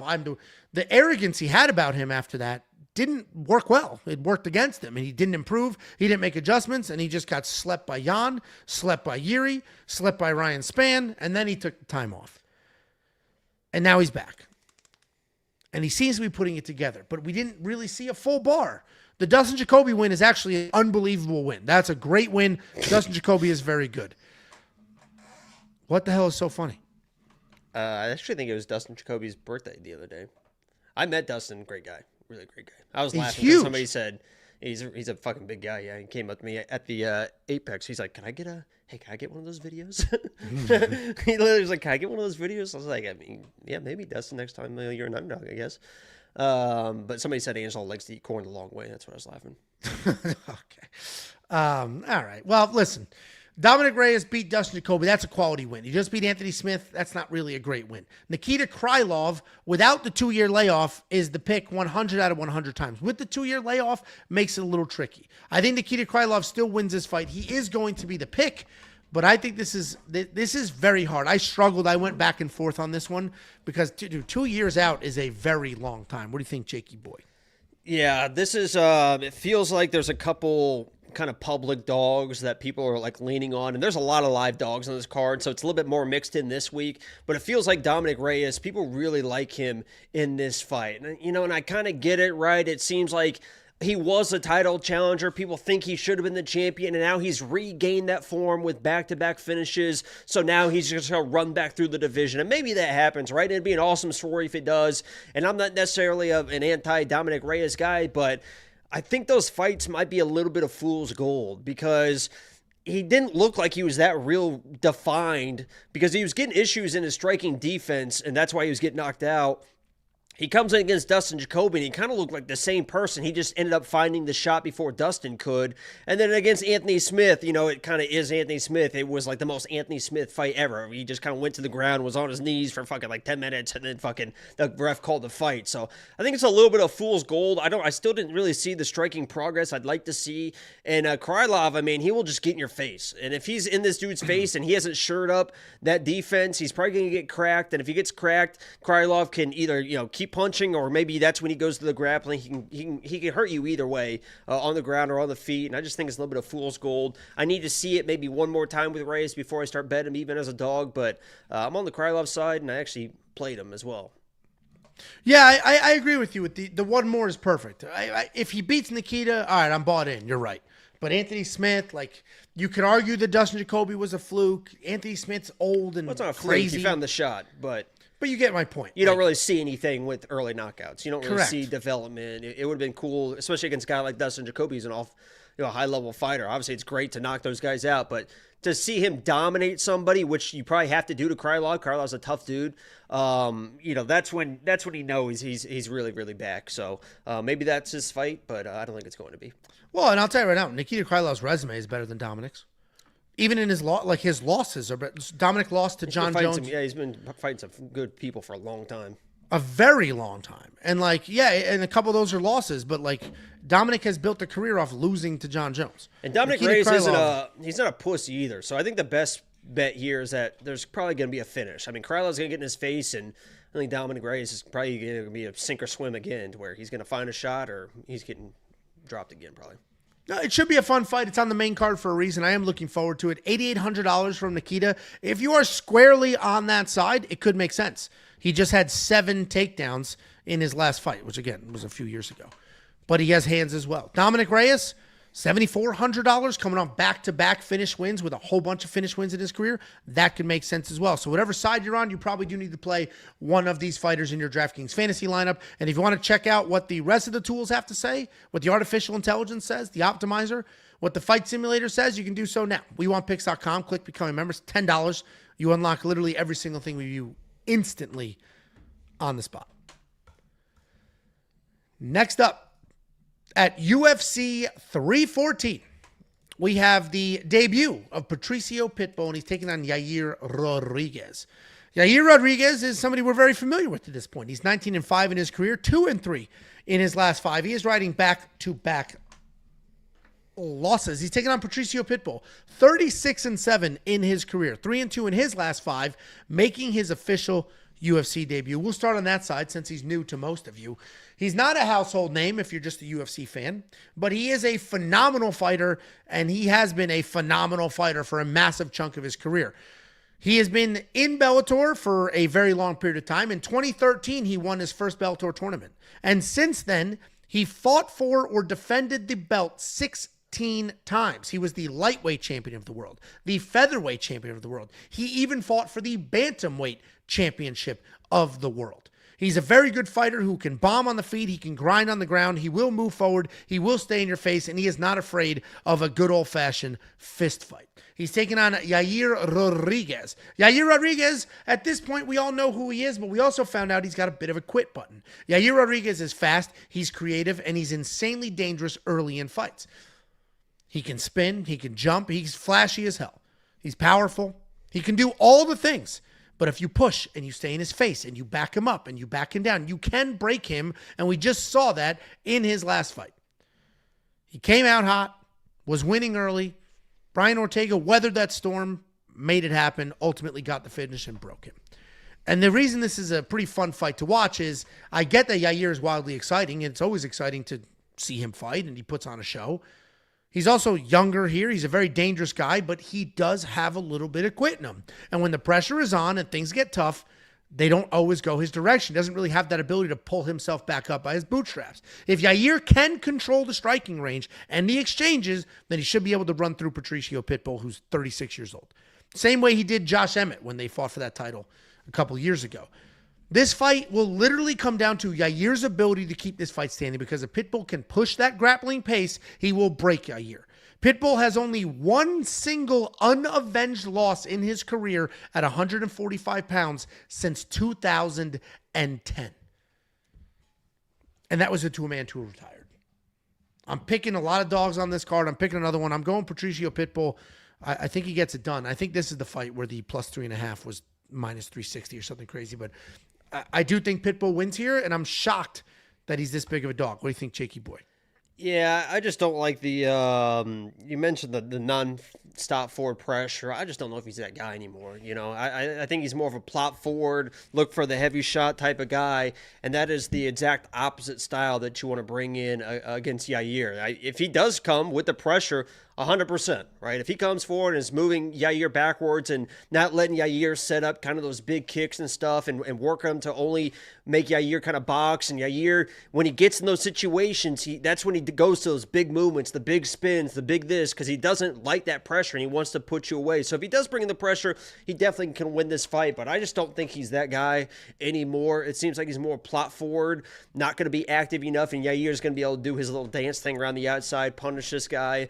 And then if Pitbull gets in a situation where he tries to wrestle later instead of earlier, I think Yair's got enough of the takedown defense, or at least threaten some stuff to keep him off the ground. So I'm going Yair here. I don't trust him that much because, as you mentioned, we've seen him fade before. So even at the minus 200 price tag, as confident as I am, I don't have him in any plays. So it's a pick, not a bet for me. I'd like to see something flashy at Yair, honestly.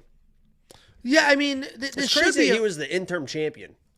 I forgot about that until you sent that. I literally, because of the Josh Emmett fight, they put the Yair fight up or whatever, and I was like, oh, that's got to be the most random, title fight in UFC history. Josh Emmett versus Yair for the interim fucking featherweight belt. It was wild. And why was that? Was that because that's when Volk went up to fight Islam the first time? Yeah, I think so, yeah.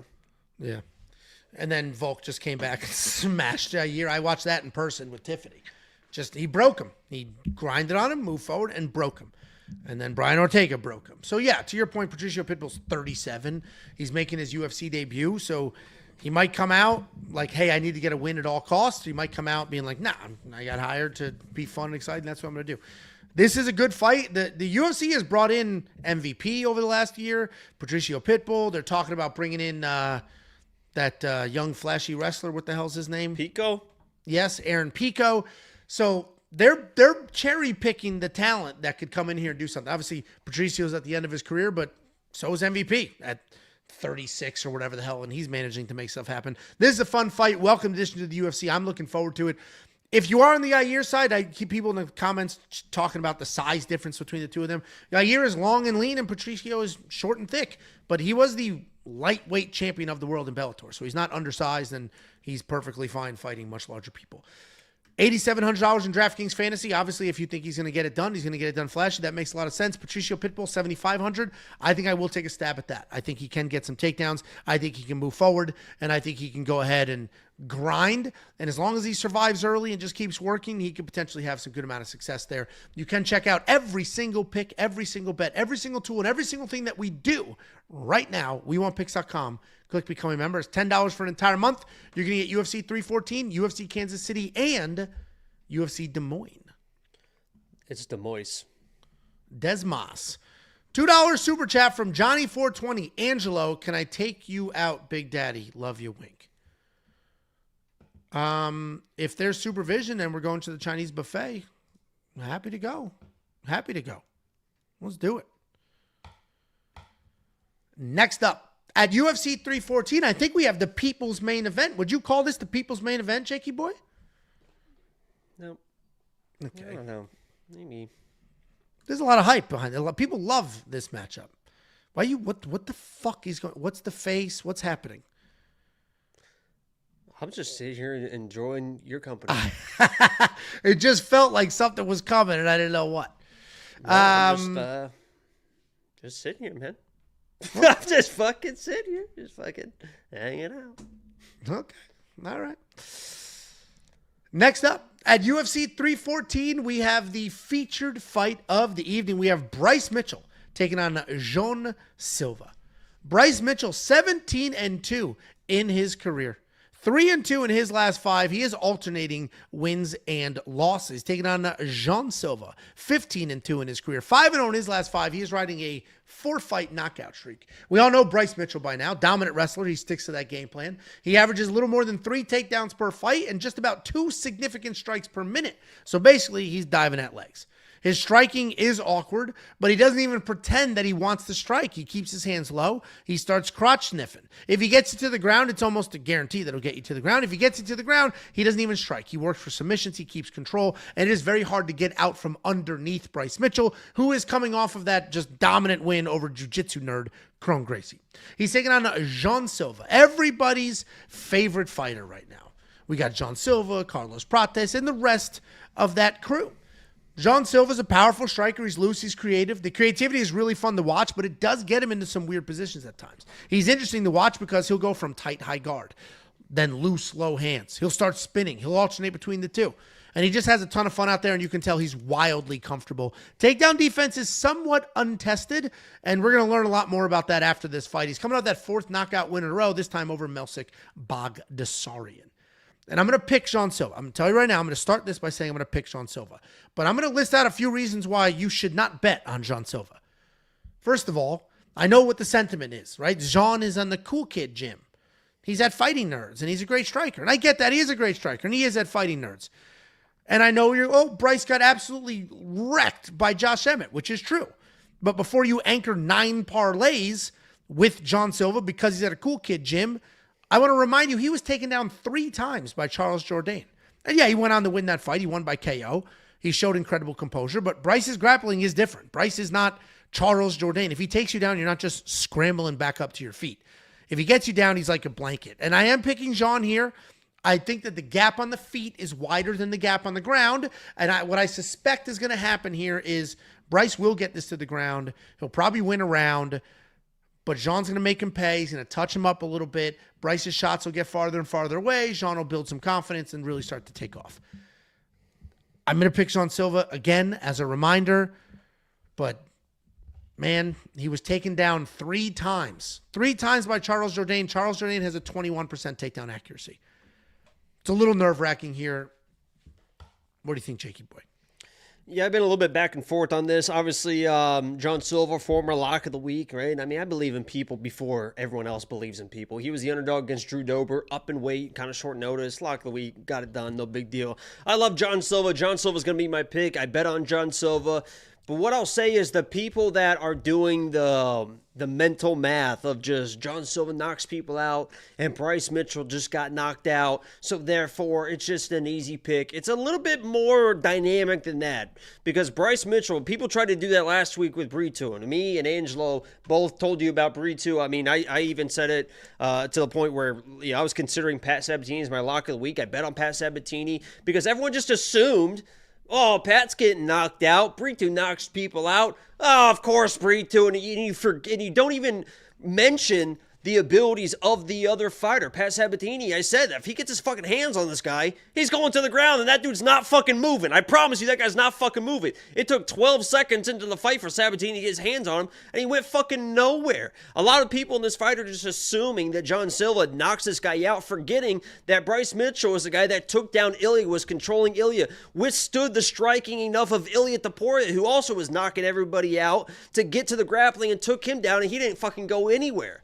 Right? So let's be a little bit careful when we're just assuming this is going to be an easy fight. Bryce Mitchell knows how to strike. He's not a clueless striker. A guy that knocked down Edson Barbosa was doing enough against Ilya to get the takedowns. So I bet Jean Silva because this isn't the Brito fight. Brito is I'm going to overswing and throw that big shot, and I knew those big shots were coming. Jean Silva is a very patient dude. He's going to wait. He's going to just slowly back you up. He's going to pick his spots. And when he does throw, he is fucking accurate when he throws. And I think he's got a good sense of urgency to get back to his feet even if he gets taken down. He's going to make Bryce work even if it's a takedown. And on the feet, I think he is going to be a little bit better. But I want to ask you a question too because DC said this. Jean Silva, he's like those, I think he was breaking down the fight. He said the singles on Jean Silva should be so easy because he keeps his chin behind his hips when he's standing striking, wow. I think is what you're not supposed to do, right?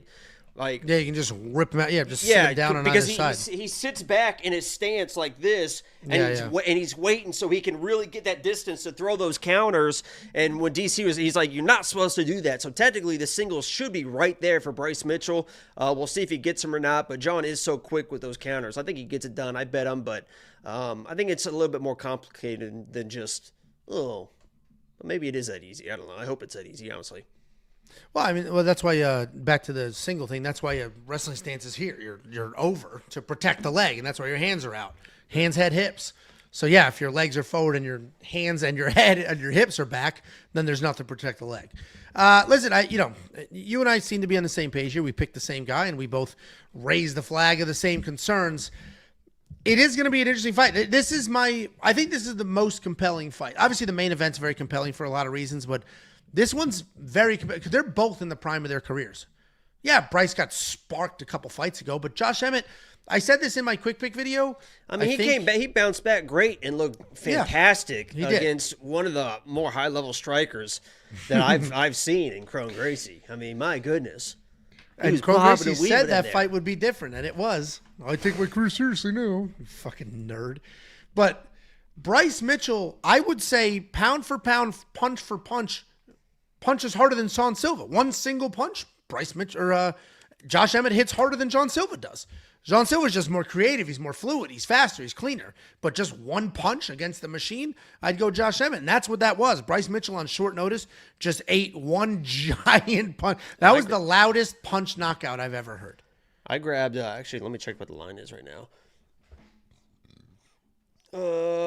Not too crazy, but I got a little bit ahead. I did grab Bryce Mitchell by points plus 600 because I think there definitely is a world where he's able to get a takedown and control, and John Silva's good enough to stay alive from with the twisters and stuff. And he's definitely not going to get submitted. And Bryce is, definitely going to be like Pat Sabatini was like, I'm not fucking letting Breed 2 up to his feet. Like he was kept in half guard position. He's like, I don't want to get back on the feet. And I think Bryce could do the same thing if he gets the control. Bryce is good enough to hold down pretty much anybody with his wrestling.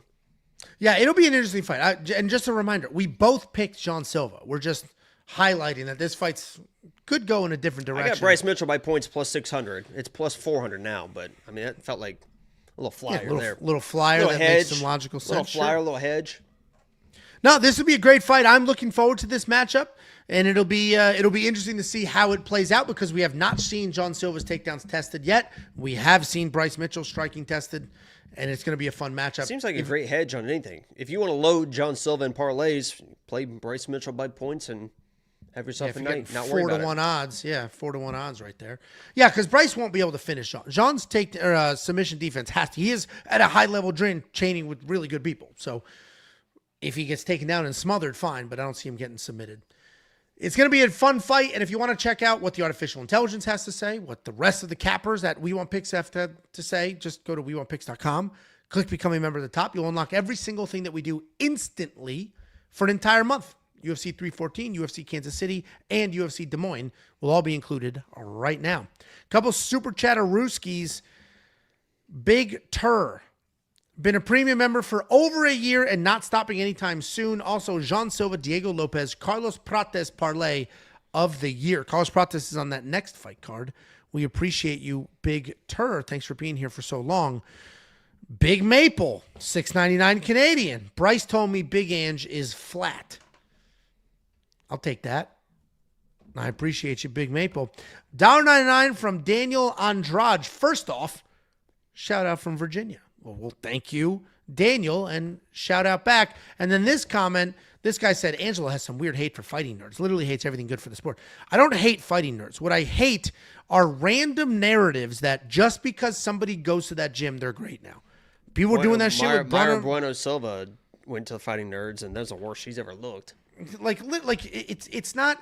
When we talk about the fighting nerds, it's that core, the protest, who's the Ruffy, Kyle Barallo, Silva, that core that started the gym. Once you start bringing in random fucking people, they don't just magically get good by training with somebody else for a couple of weeks. So the only thing I hate about fighting nerds is the narrative that you just show up there and you get great. That's what's he's training. And I started this rant, 6 fights ago when somebody was like, McCall's at Fighting Nerds now. It's like, who gives a fuck? Or it was SD, one of them. Next up, at UFC 314, we have the co-main event of the evening. We have Michael Chandler taking on Paddy the Body. Michael Chandler, 23-9 in his career, 1-4 in his last 5. He is coming off that smother loss to Charles Oliveira. He's taking on Scousha, Paddy Pimblett, 22-3 in his career, 5-0. We don't get no shot. Just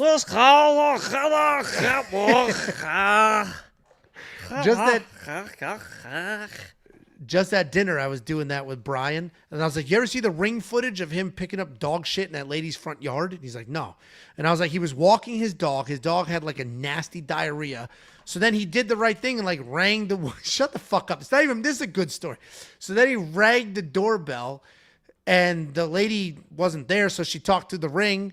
And he was like, I'm sorry, my dog shit in the yard. Do you have a hose? And she's like, are you Paddy the Baddy? If you haven't seen that ring footage, go watch the ring footage.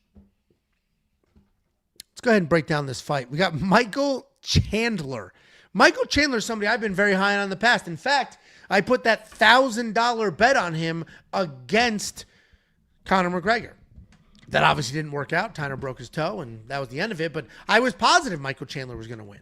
Talked about Michael Chandler training at a high level, treating his body like a professional athlete, doing all the things. And while all of that remains true, it does seem apparent that Michael Chandler doesn't really take his career that seriously. He is a Division I All-American wrestler. He's got power in his hands. He's got speed.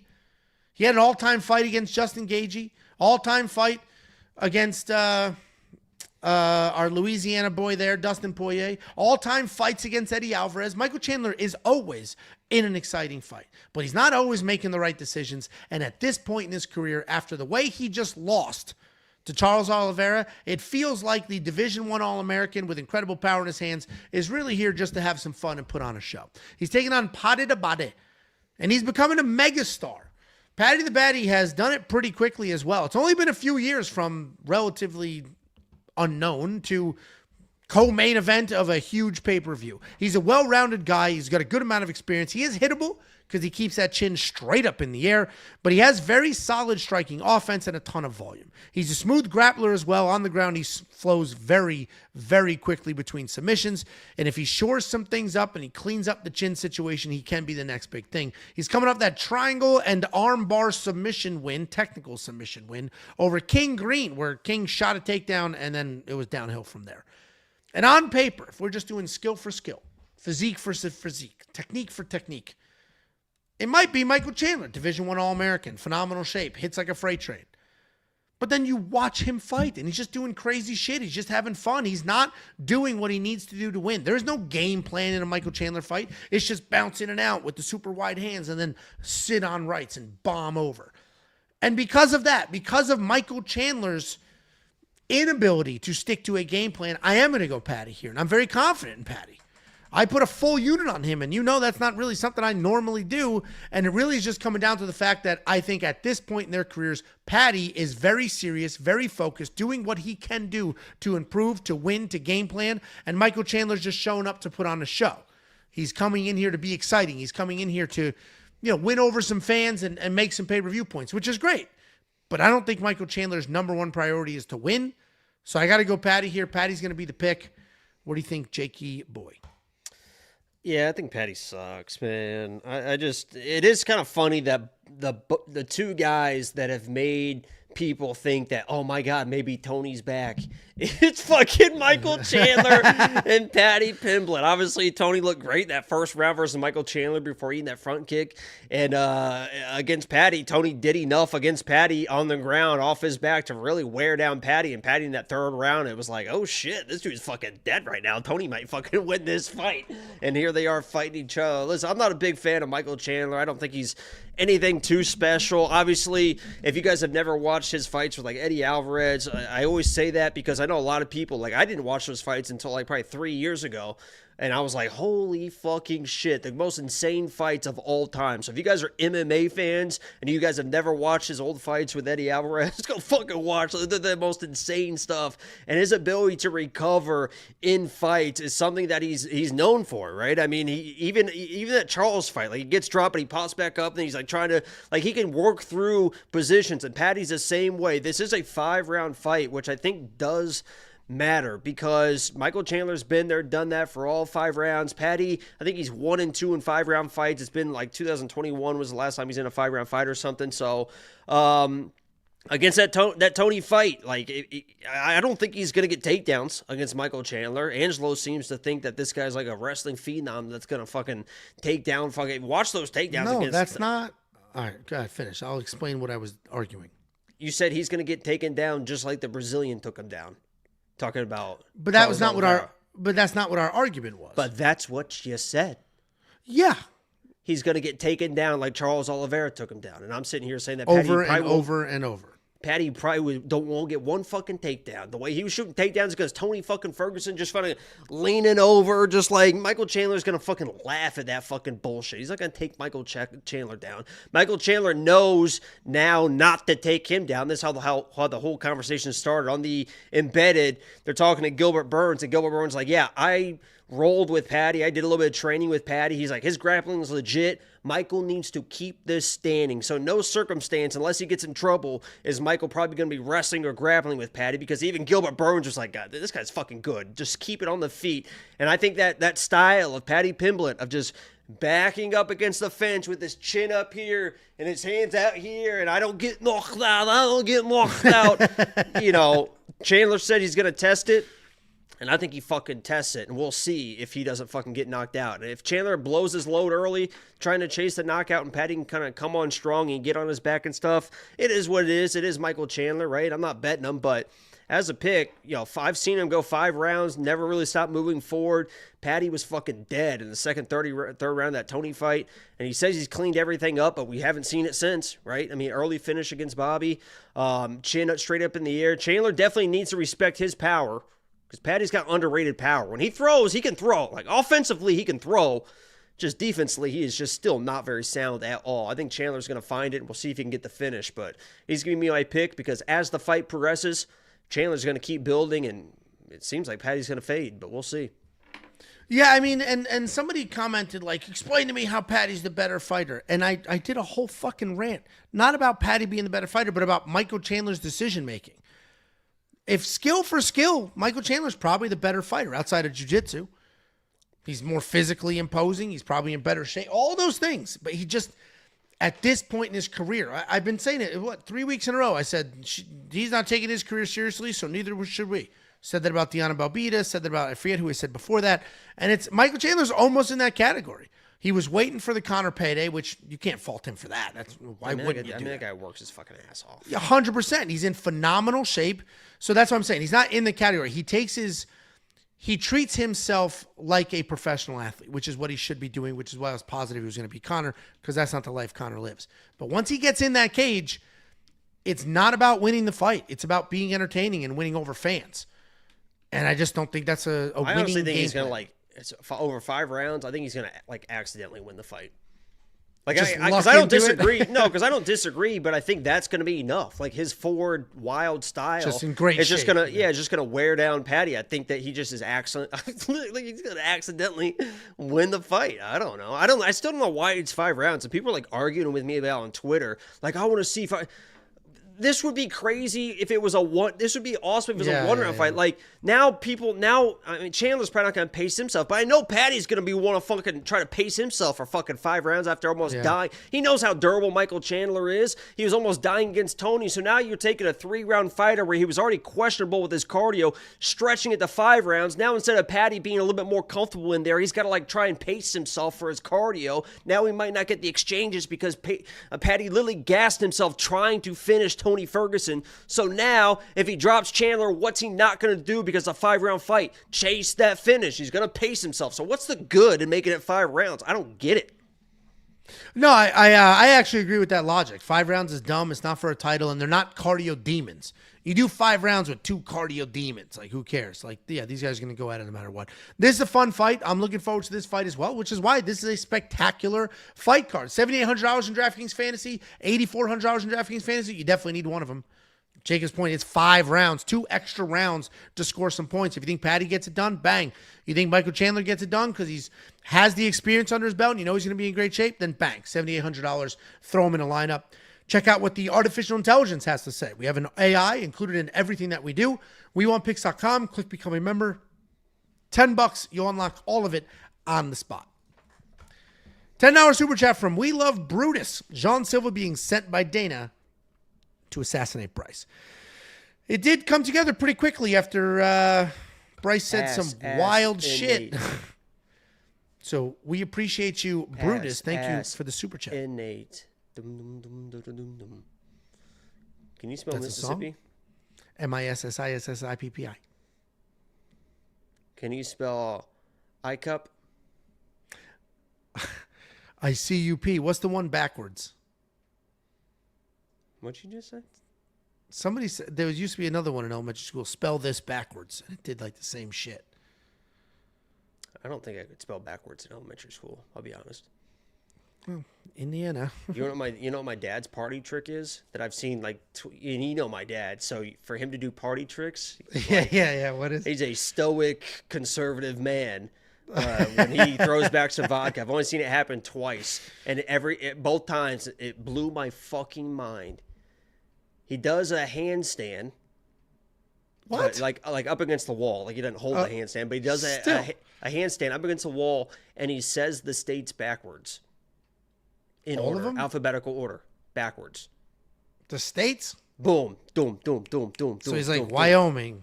Yeah, boom. West Virginia. And he's just wasted when he does it. I've only seen it a couple times. But I think the last time I saw it, I was like 13 or 14 years old. And I was like, oh my God, that's my fucking hero, man. That's my fucking hero. That is crazy. A Just doing handstand and wasted, like 2 a.m, saying the states backwards. Boom. Dude, backwards. If I sat you down with a pen and a piece of paper and said, write all 50 states, you'd forget them. I could write them down. I mean, Jesus, Angelo. Dude, you would forget. You'd be like, what am I missing? There's only 48. What am I missing? Alabama. No, Alaska, Arizona. No. Connecticut. Delaware, Florida, Georgia, Hawaii. Okay. Indiana. Okay.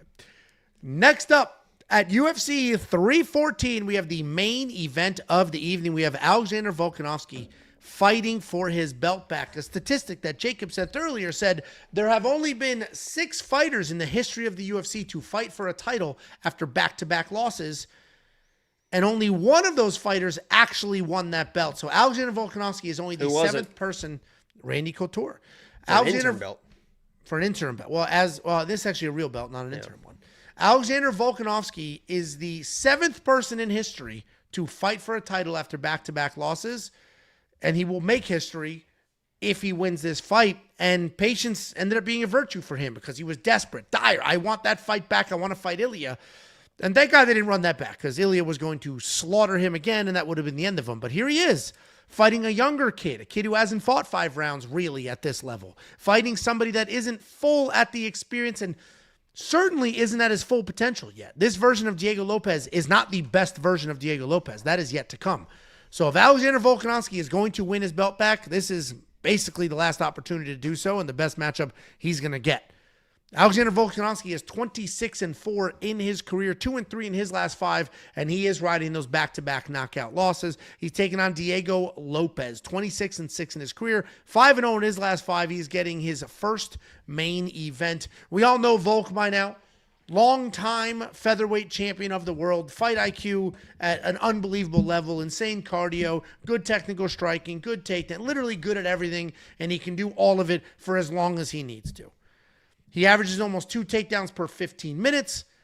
He's coming off that KO loss to Ilia Topuria. Before that was the short notice, off the couch, drinking, not training KO loss to Islam Makhachev. A lot of people, myself included, feel like after he got knocked out from Islam, he needed to take more time off. He didn't.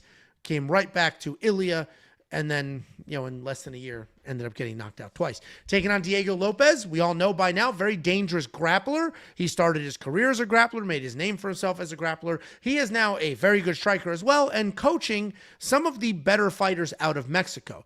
And he doesn't have the best takedowns in the world or the best takedown defense, but his BJJ is very, very good. He's a well-rounded guy. He throws heavy shots. I know we've all seen that highlight of him lighting up the mitts.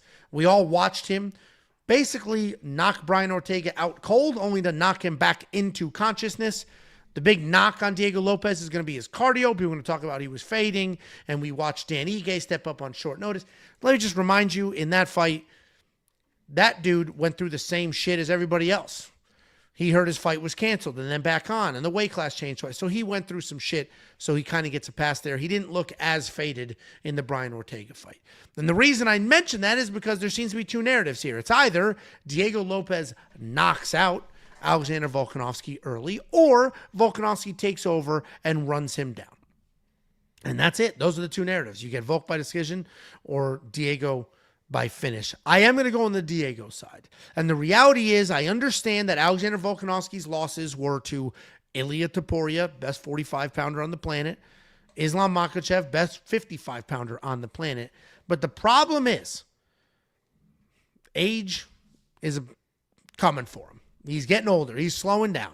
Getting knocked out 2 times in a year and a half is only bad news. I don't think Alexander Volkanovski is going to be able to survive the early chaos that Diego Lopes brings.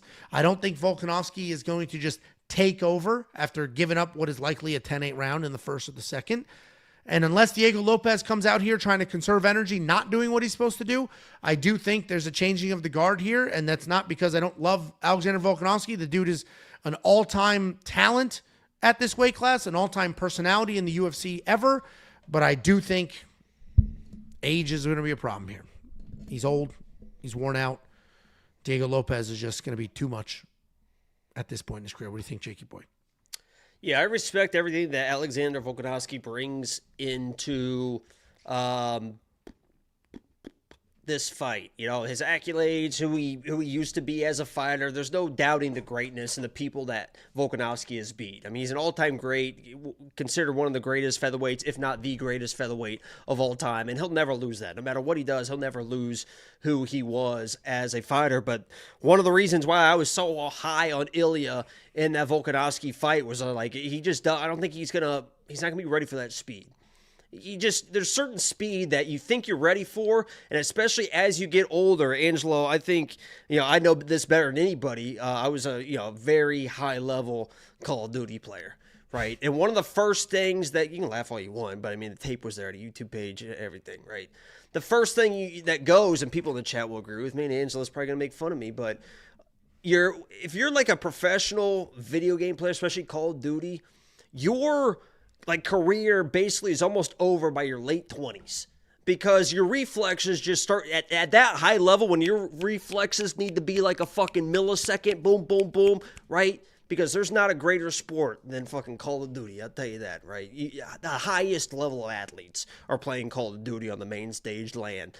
But your reactions start slowing down, and when you're in a fight and you start losing those reactions, the speed starts catching up to you. And I think that's what's kind of happening, is Alexander seeing this stuff that he's supposed to be happening, but he's just not being able to react fast enough defensively. This whole notion that Diego Lopes isn't going to have the cardio is one of the most, the biggest question mark things. People are just assuming that Diego Lopes is going to get tired. Didn't you see him against Dan Ige in the 3rd round? Hey, buddy, didn't you see him? He was just laying there, buddy. He had 2 rounds wrapped up, and he was laying on his back in a 3-round fight that it was a weird week. Came back against Brian Ortega because he knew those were the question marks there. He knew people saw him, were like, oh, man, this guy can't be a champion. He doesn't have 5-round cardio. Came against Brian Ortega. Nearly smoked him in the 1st round, chased the finish, blew his load, went to the 2nd round. You know how many fucking significant strikes he threw in the 3rd round of the Brian Ortega fight, which is the last fight we've seen him to see if his cardio has improved, Angelo? Do you know how many fucking significant strikes he threw in that 3rd round? Was he tired and gassed and on his back? Fuck no. That motherfucker threw 103 significant strikes in the 3rd round of that fight. You know how many times Volkanovski's done that in his career?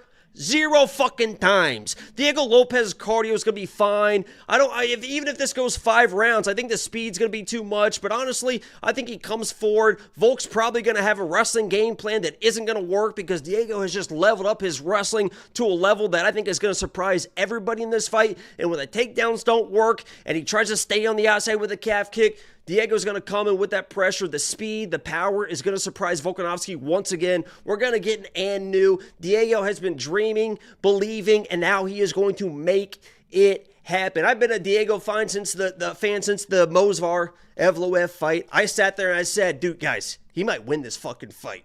Diego's been that dude from day one, and he's going to prove everybody wrong. All these fucking he's going to get fucking tired. I wouldn't be surprised Diego just wins a 49-46 on this guy. I'm going Diego. I think he fucking knocks him out. Yeah, I mean, I don't necessarily have cardio concerns because Diego's cardio is not very good, right? That's not the concern. It's more Volkanovski's cardio is unbelievable. But I hear what you're saying because I also he's never had cardio. It was one fight against Evloev. The dude never fucking stopped moving against Joanna, and he was just out controlled. And I just don't think Volkanovski's going to get the takedowns he thinks he's going to get. And if you're not controlling this guy on the ground, he's shown. Guess what? You're kind of fucked. The hands were impressive. Brian Ortega is notably one of the most durable guys in the UFC. And Diego Lopez if Diego Lopez walked away instead of knocking him back into consciousness, he would have knocked him out. But he speed. I mean, hit him again and woke him up. Fast, man. He is so fast, and it's not one of those. I got to get in there. I think the biggest thing is, and what's going to be important in this fight is Diego can build into fights so fast, and he finds his timing so fast that he doesn't let people start making those reads.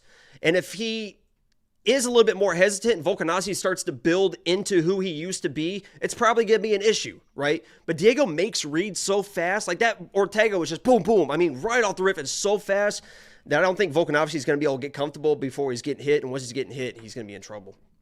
Yeah, you touched on something there. My only real concern, so you and I both picked Diego Lopez here. My only real concern would be if he's kind of frozen by the moment. We haven't seen that, right? He's had some pretty big moments. There's not. Yeah. He knows he was fucking made for this. There is nothing but belief behind that guy. Yeah. There's not gonna be. He's gonna come forward and he's fucking gonna lay in some shit. I mean, this kid is fucking. He knows what his fucking destiny is. And he was in the corner of Alexa Grasso.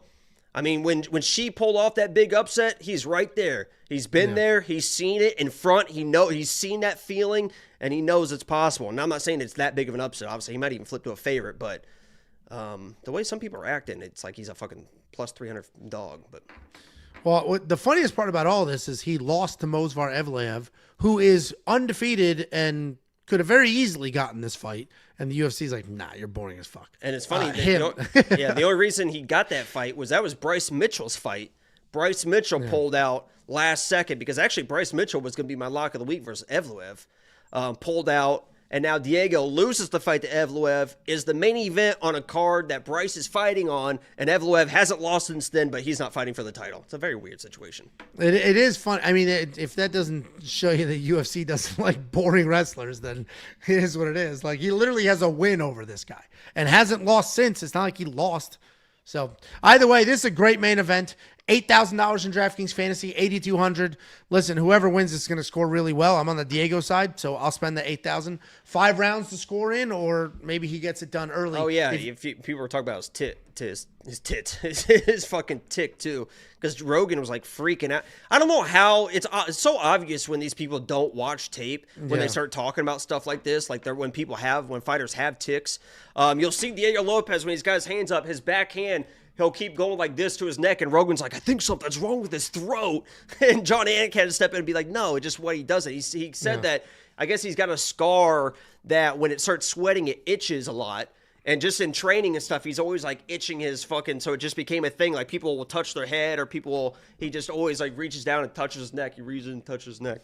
And he kind of raises his chin when he does it, but that was like that was like the Tyson Paul fight, where Mike Tyson fighting the glove, and they were just literally arguing on it. The first time that somebody watches like Damir Ismagulov fight, and he's like, yeah, he's having a stroke. That guy's like having a stroke.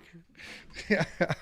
Either way, this is a great fight card. If you do want to check out every pick, every bet, every tool They're all on the website right now. You unlock it instantly for $10. If you hate it, cancel. Who gives a shit? At $10. WeWantPicks.com. Click Become a Member at the top. Here's a look at what you'll get for those $10. Everything is inside of the app. So go to the App Store, search We Want Picks, download that app. Costs you nothing to download the app. It's 100% free. And even if you are not a premium member, you'll still get push notifications with the doings. UFC 313, 2 fights were canceled right before that card started, and everybody with the app got a push notification. Inside the app, as well as on the website or a mobile browser, you'll have full access to the Optimizer. The Optimizer has a brand new beginner mode, which will walk you through logical steps to build a lineup. Instead of having to know how to use an Optimizer, it'll just ask you questions. Who do you think wins? Who do you think loses? You got a favorite underdog? Who don't you want to win at all? Answer a few questions and you're good to go.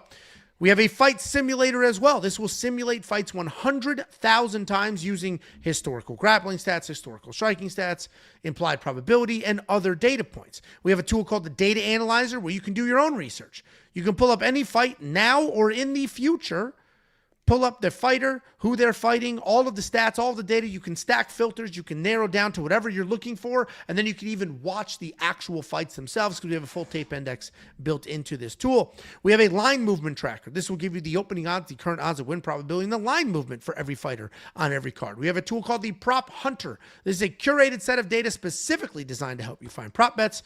And then we have more than just me and baby Jake. We have Bet Sam, who has hit, I don't know how many Slam of the Weeks in a row, but a shit ton of them.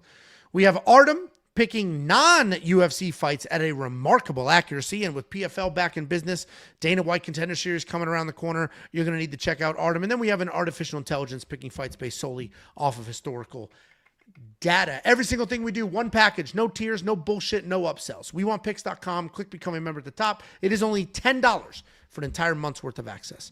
Jakey boy, any last words for the people? You know, there was a time when I was just a boy. You know, I was probably 7, 8, 9, maybe 10 years old, right? And Papa had just got a new job in the city, right? And we were farm kids. We grew up on the farm, and I had this, you know, I had this goat, right? They even Todd the goat, right? And Todd was a friend of mine, right? But as a family, we had to decide: are we going to the city with Papa? Yeah, it's going fucking nowhere. I sometimes I do like to be like, how long will this go? But then it's like, I think, yeah, that's the problem. Like, there's no. I would have sat here for the next 3 hours telling that story. It'd be like a Kai Cenat stream. Doesn't he do like those 24-hour I'm not leaving stream type things? That's what I would have been fucking Cory Booker on the Senate floor, pissing and shitting myself, talking for 25 hours straight like I'm some tough guy. I just wanted to break a record for about whatever a goat. Weird reason. I don't know. Dude, and you know they can't, when they do that, like how did he not piss himself? He was wearing a diaper. He knew what he was doing. He went up there to break a record. I didn't know he was wearing a diaper. That's fucking pathetic. Of course he and did. Disgusting. What do you how else do you think he did it? You're not holding it for 24 hours. You can hold shit for 24 hours. Yeah, not piss, though. Gross, dude. All right. Thanks for watching, guys. We appreciate you. Good luck this weekend.